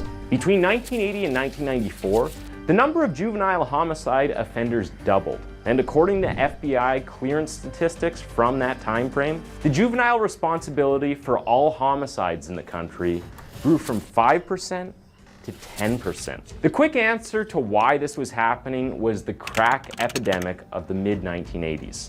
In the inner cities, it had become a plague, and it wasn't long before those drugs got paired with guns and juveniles. Now, the progression from drug trade to gun violence isn't surprising. In fact, many would agree it's natural and expected. But how did kids get into the mix? Well, drug traffickers at the time found that children and teenagers made excellent recruits, better than adults.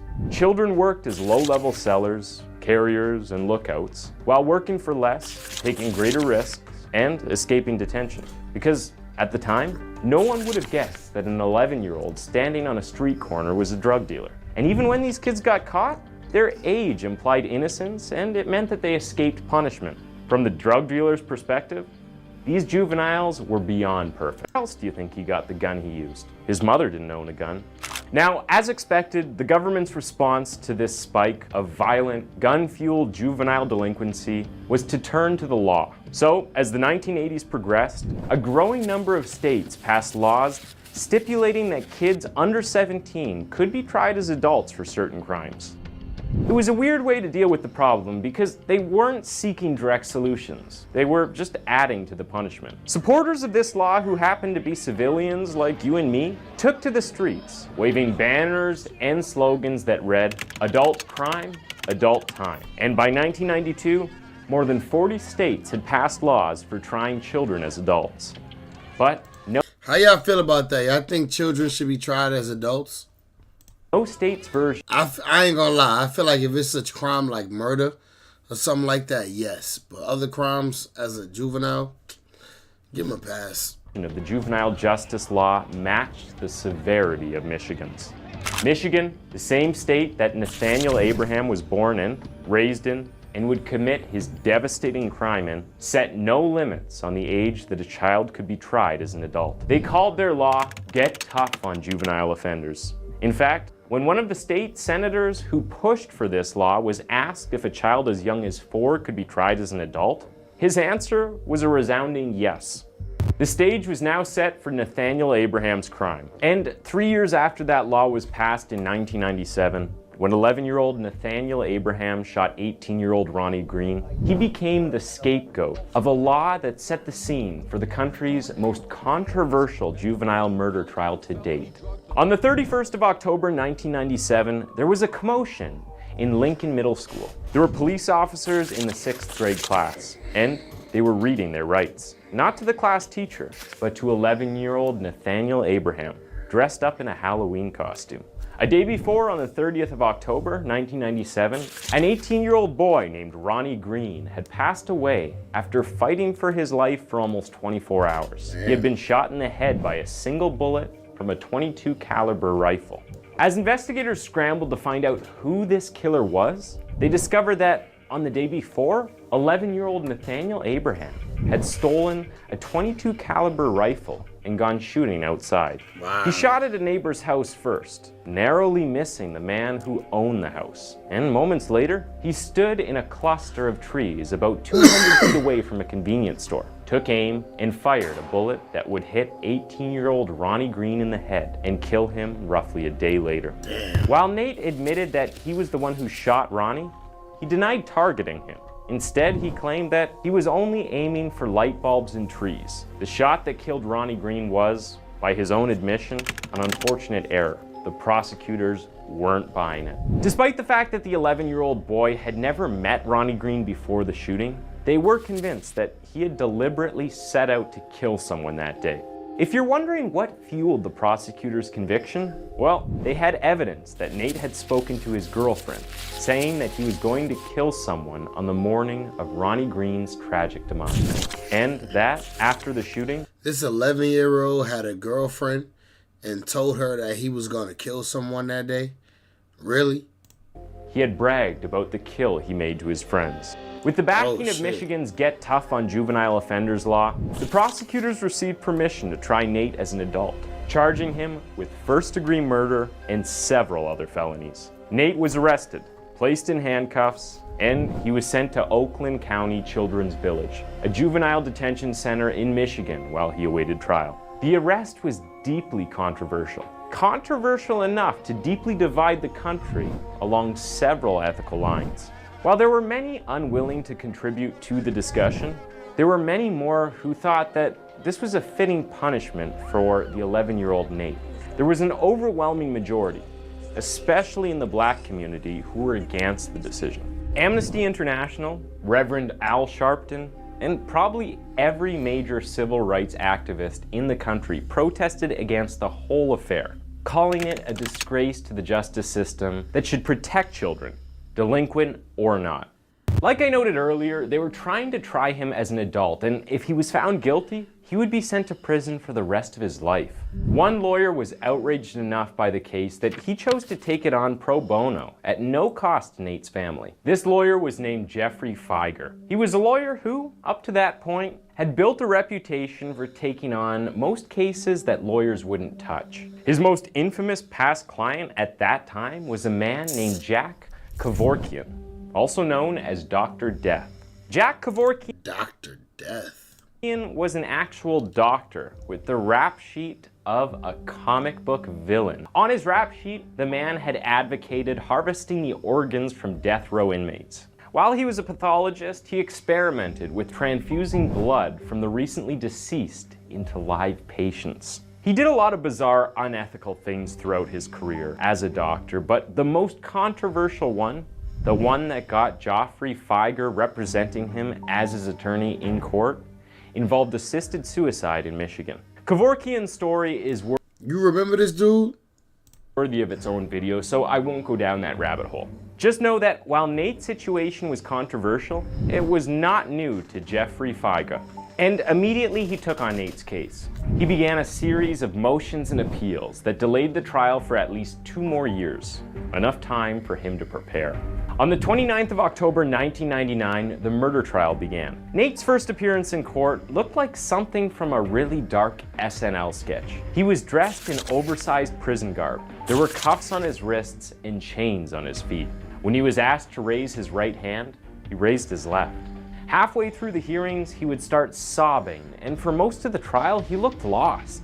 But prosecutors and the politicians who supported this law were hell-bent on seeing it through to the end. I'm gonna shoot somebody. In her opening statement, the prosecutor, Lisa Haluska, dramatically wrote down those words for the jury to read. She claimed that these were the words that 11-year-old Nate told his girlfriend days before the killing. As the trial progressed, he did assisted.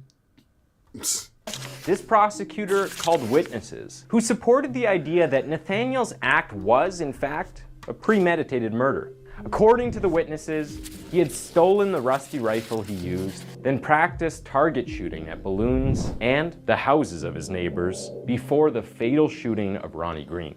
Later, the prosecutor would also note that Nate had told the police contradicting stories about the shooting, which, according to her, was proof that he knew what he had done and that it was wrong. When it was Geoffrey Fieger's turn, he argued that the shooting was an unfortunate accident. He didn't dispute the fact that Nathaniel fired the gun, but he insisted that the boy was not trying to hit anyone. Fieger brought an expert marksman to stand as a witness who testified that it would have been almost impossible to deliberately hit a small target from more than 200 feet, which was the approximate distance Nate was from the victim. And it was even more unlikely because the rifle he used was old and battered.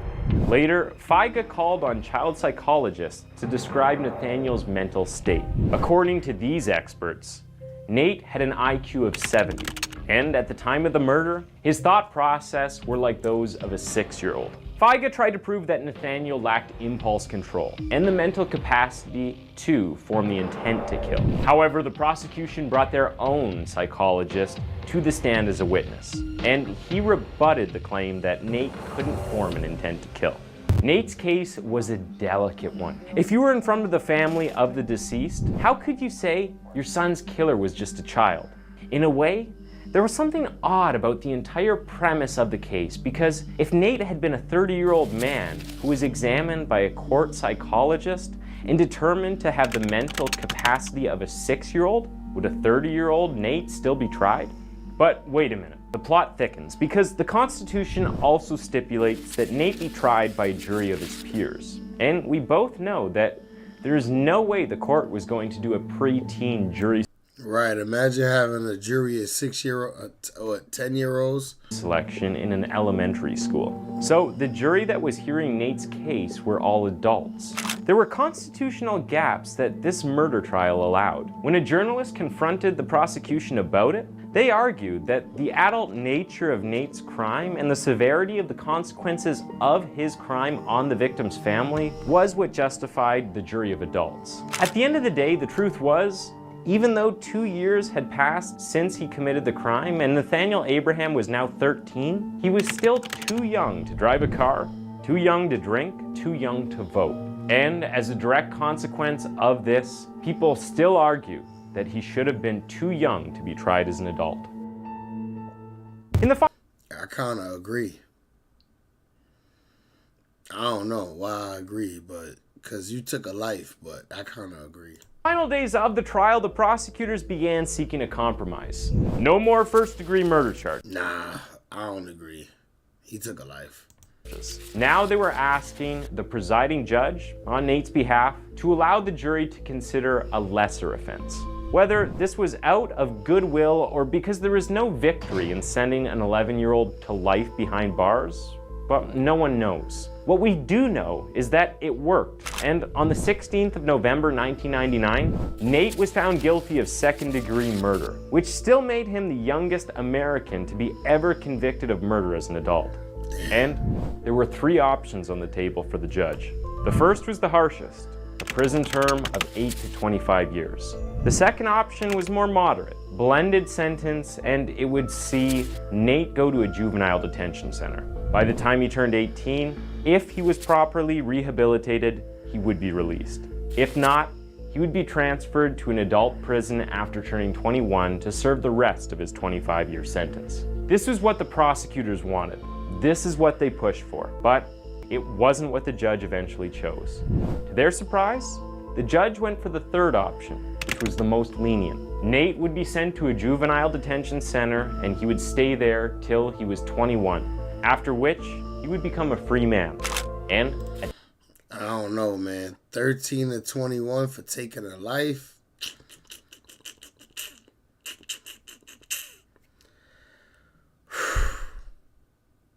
$13 to 21 for taking a life, man.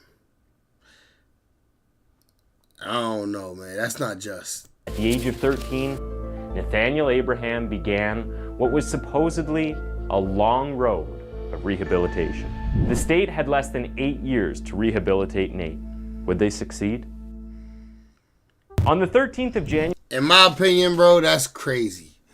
Less than a fucking decade for a body, even if you is that young. Less than a decade? Because if he did 13 to 23, that'd be a decade. That's not, he's not even doing a decade. January 2000, Nate was placed in the care of the Michigan Department of Human Services for treatment and rehabilitation. Then he was moved to Maxie Boys Training School. And to everyone's surprise, by August of that very year, he began to show signs of responsibility. Throughout 2001, he passed all of his classes, and he was praised for his academic performance in math, reading, and note-keeping. By 2003, Nate was described as a leader within his group. He displayed a positive attitude, took on additional work, and followed directions. At this point, his supervisors decided it was time to get him to work in the real world. So at the age of 17, Nate began working in a Goodwill store. And before long, his employers at the store indicated that he displayed good communication skills and that he was courteous with the customers. Eventually, on the 18th of December and at the age of 18, Nathaniel earned his GED. The following year, he would earn his high school diploma, and eventually, he was just 1 year away from his release. So, was Nate rehabilitated? Had the juvenile system succeeded in transforming the 11-year-old killer into a functioning member of society? He had shown constant progress through the years, and the world was about to find out if they had succeeded. If you noticed, the reports I relayed to you felt a little bit too clean, too sugary. Something was off. Well, you can blame me for that because I deliberately omitted some details. Nate had an anger issue. To be quite frank, he had a lot of issues. Enough of them to require several disciplinary actions taken against him. Nate had an affinity for getting into fights, even though he never really started them. He had a pattern of yelling at prison staff. During basketball games or any competitive sports, Nate had the tendency to get heated. He also had sticky fingers and had been caught more than once stealing cleaning supplies to give to his girlfriend. Again, most of these missteps were seen as just that, missteps, normal for any youth. What mattered was that he no longer participated in the crimes he had committed when he was 9. Remember, larceny, malicious destruction of property, assault and illegal entry, murder? Nathaniel Abraham hadn't killed anyone in the 8 years since the trial. So on the 18th of January 2007, after spending nearly a decade in juvenile detention, Nate was free, released into society. He was a free man. I wish this was the end of the story, and I wish I could wrap it up here with some what y'all sipping on? Pause. Happily ever Pause. after. But unfortunately, there were more issues ahead for Nate. For the first 18 months of his newfound freedom, nothing remotely criminal or remarkable happened to Nate. Unfortunately, in May of 2008, Nate was arrested again in Pontiac with 254 ecstasy pills in a liquor bottle bag. He was sentenced to 4 to 20 years in prison, but eventually got paroled in June 2017. Did the rehabilitation fail, or was this just another misstep that Nate would learn from?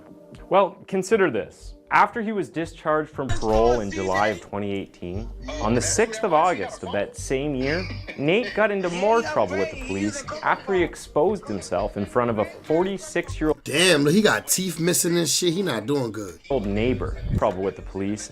On the 6th... Damn, my nigga Nate is fucked up. Niggas, we seen this nigga at 11 years old. Now this nigga, goddamn... 23. Of August of that same year, Nate got into more trouble with the police after he exposed himself in front of a 46-year-old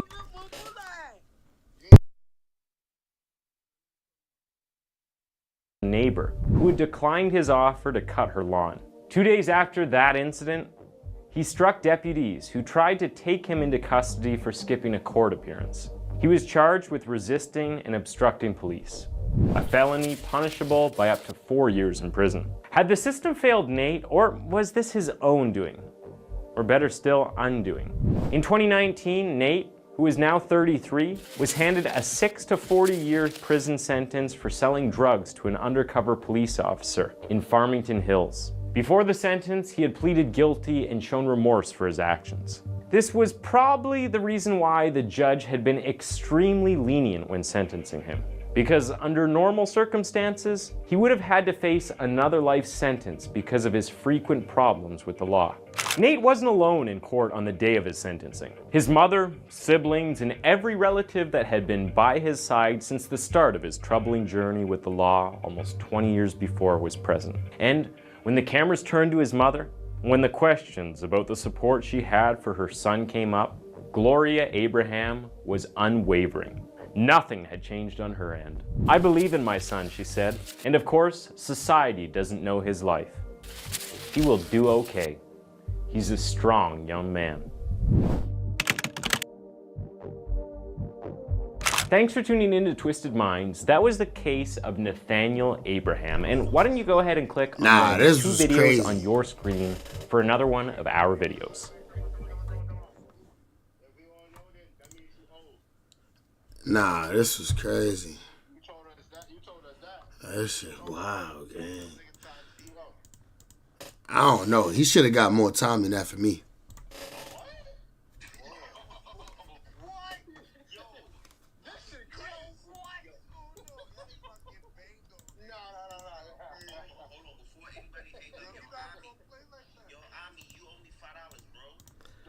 Let me see. We got one more.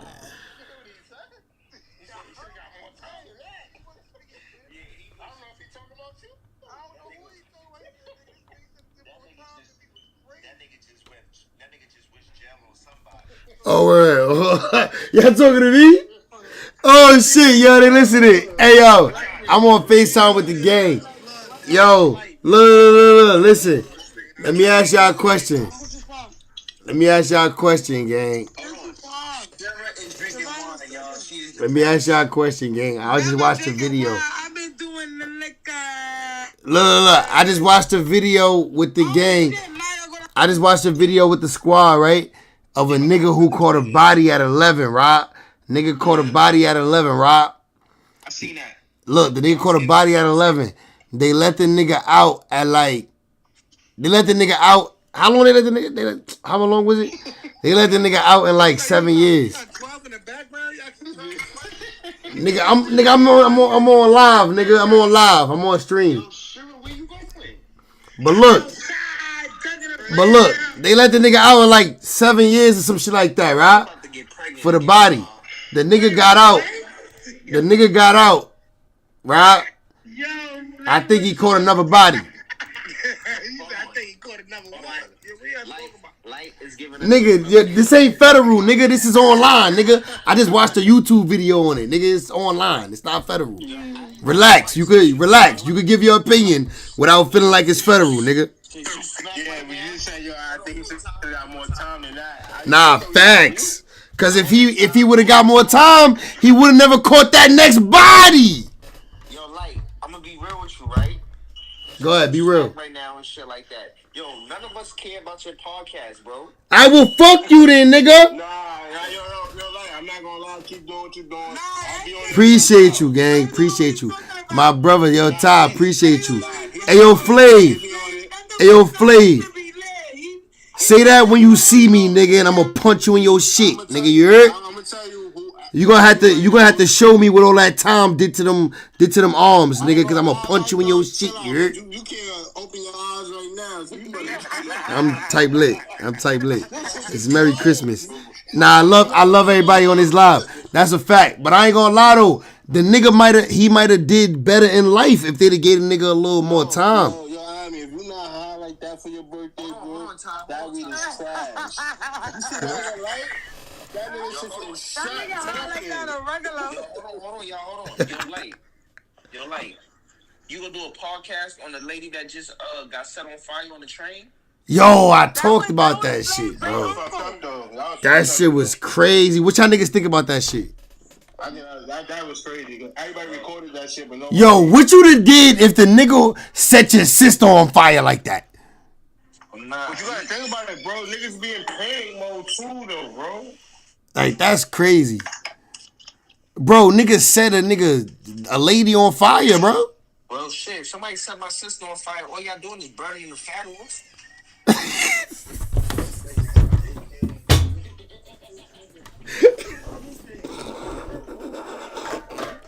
Nigga, what? Yo, this nigga's wildin'.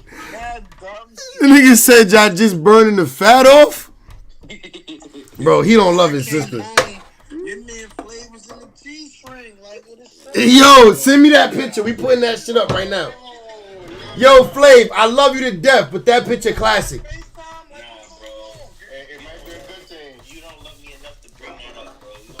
I ain't bring it up.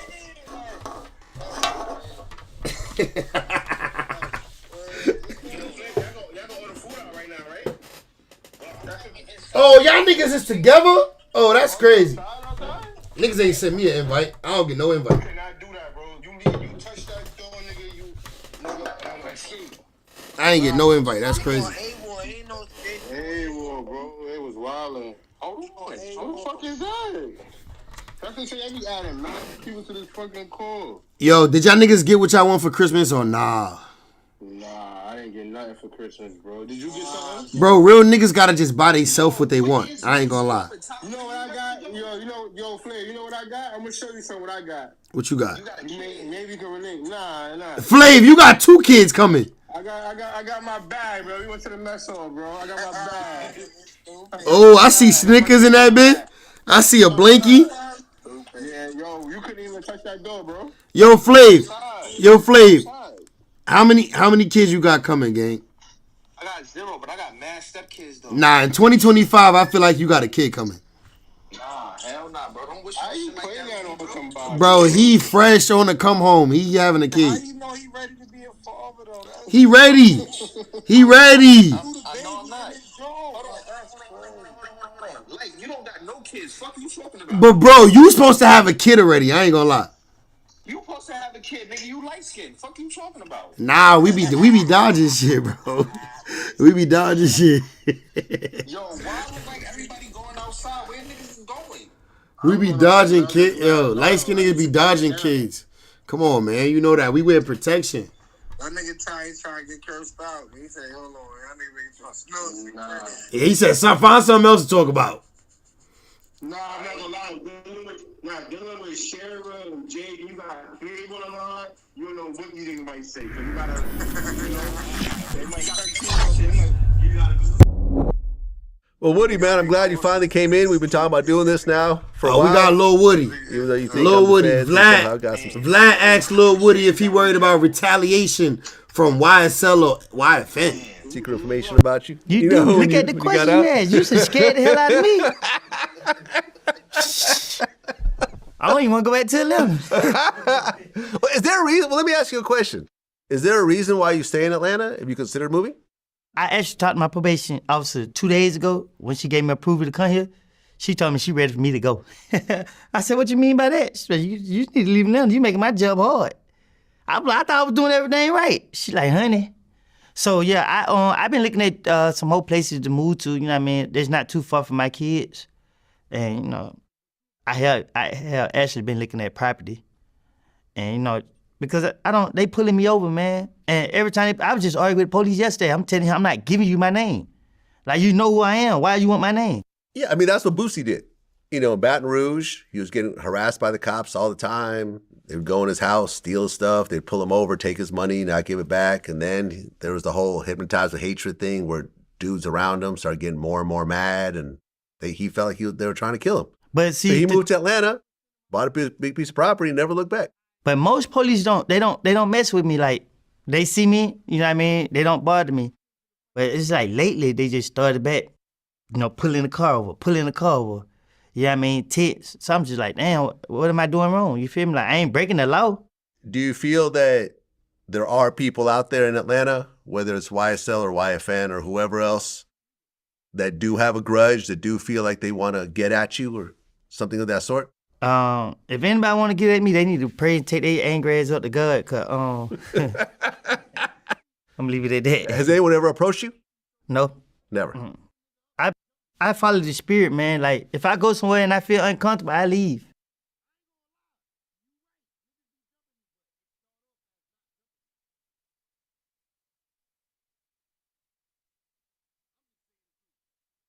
But you know, everything ain't meant for the internet.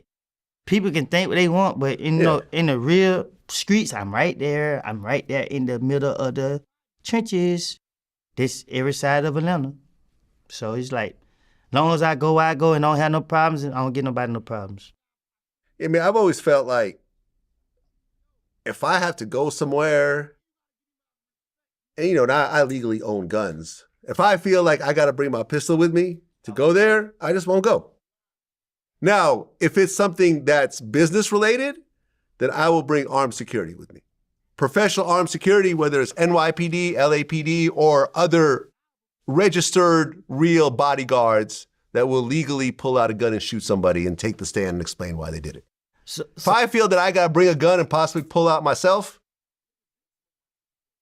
I say, nah, I'm good. I just won't go. Because I know that there's people out there that don't like me, and you know what I'm saying? Someone might try to get a viral moment off me, and I don't want to have that turn into me pulling out a gun and potentially throwing my life away.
My bad. I've been mute for mad long and didn't realize it, gang. What we doing, man? I don't see. I've been looking for videos. I don't see nothing though. I'm about to get up off this nasty, gang.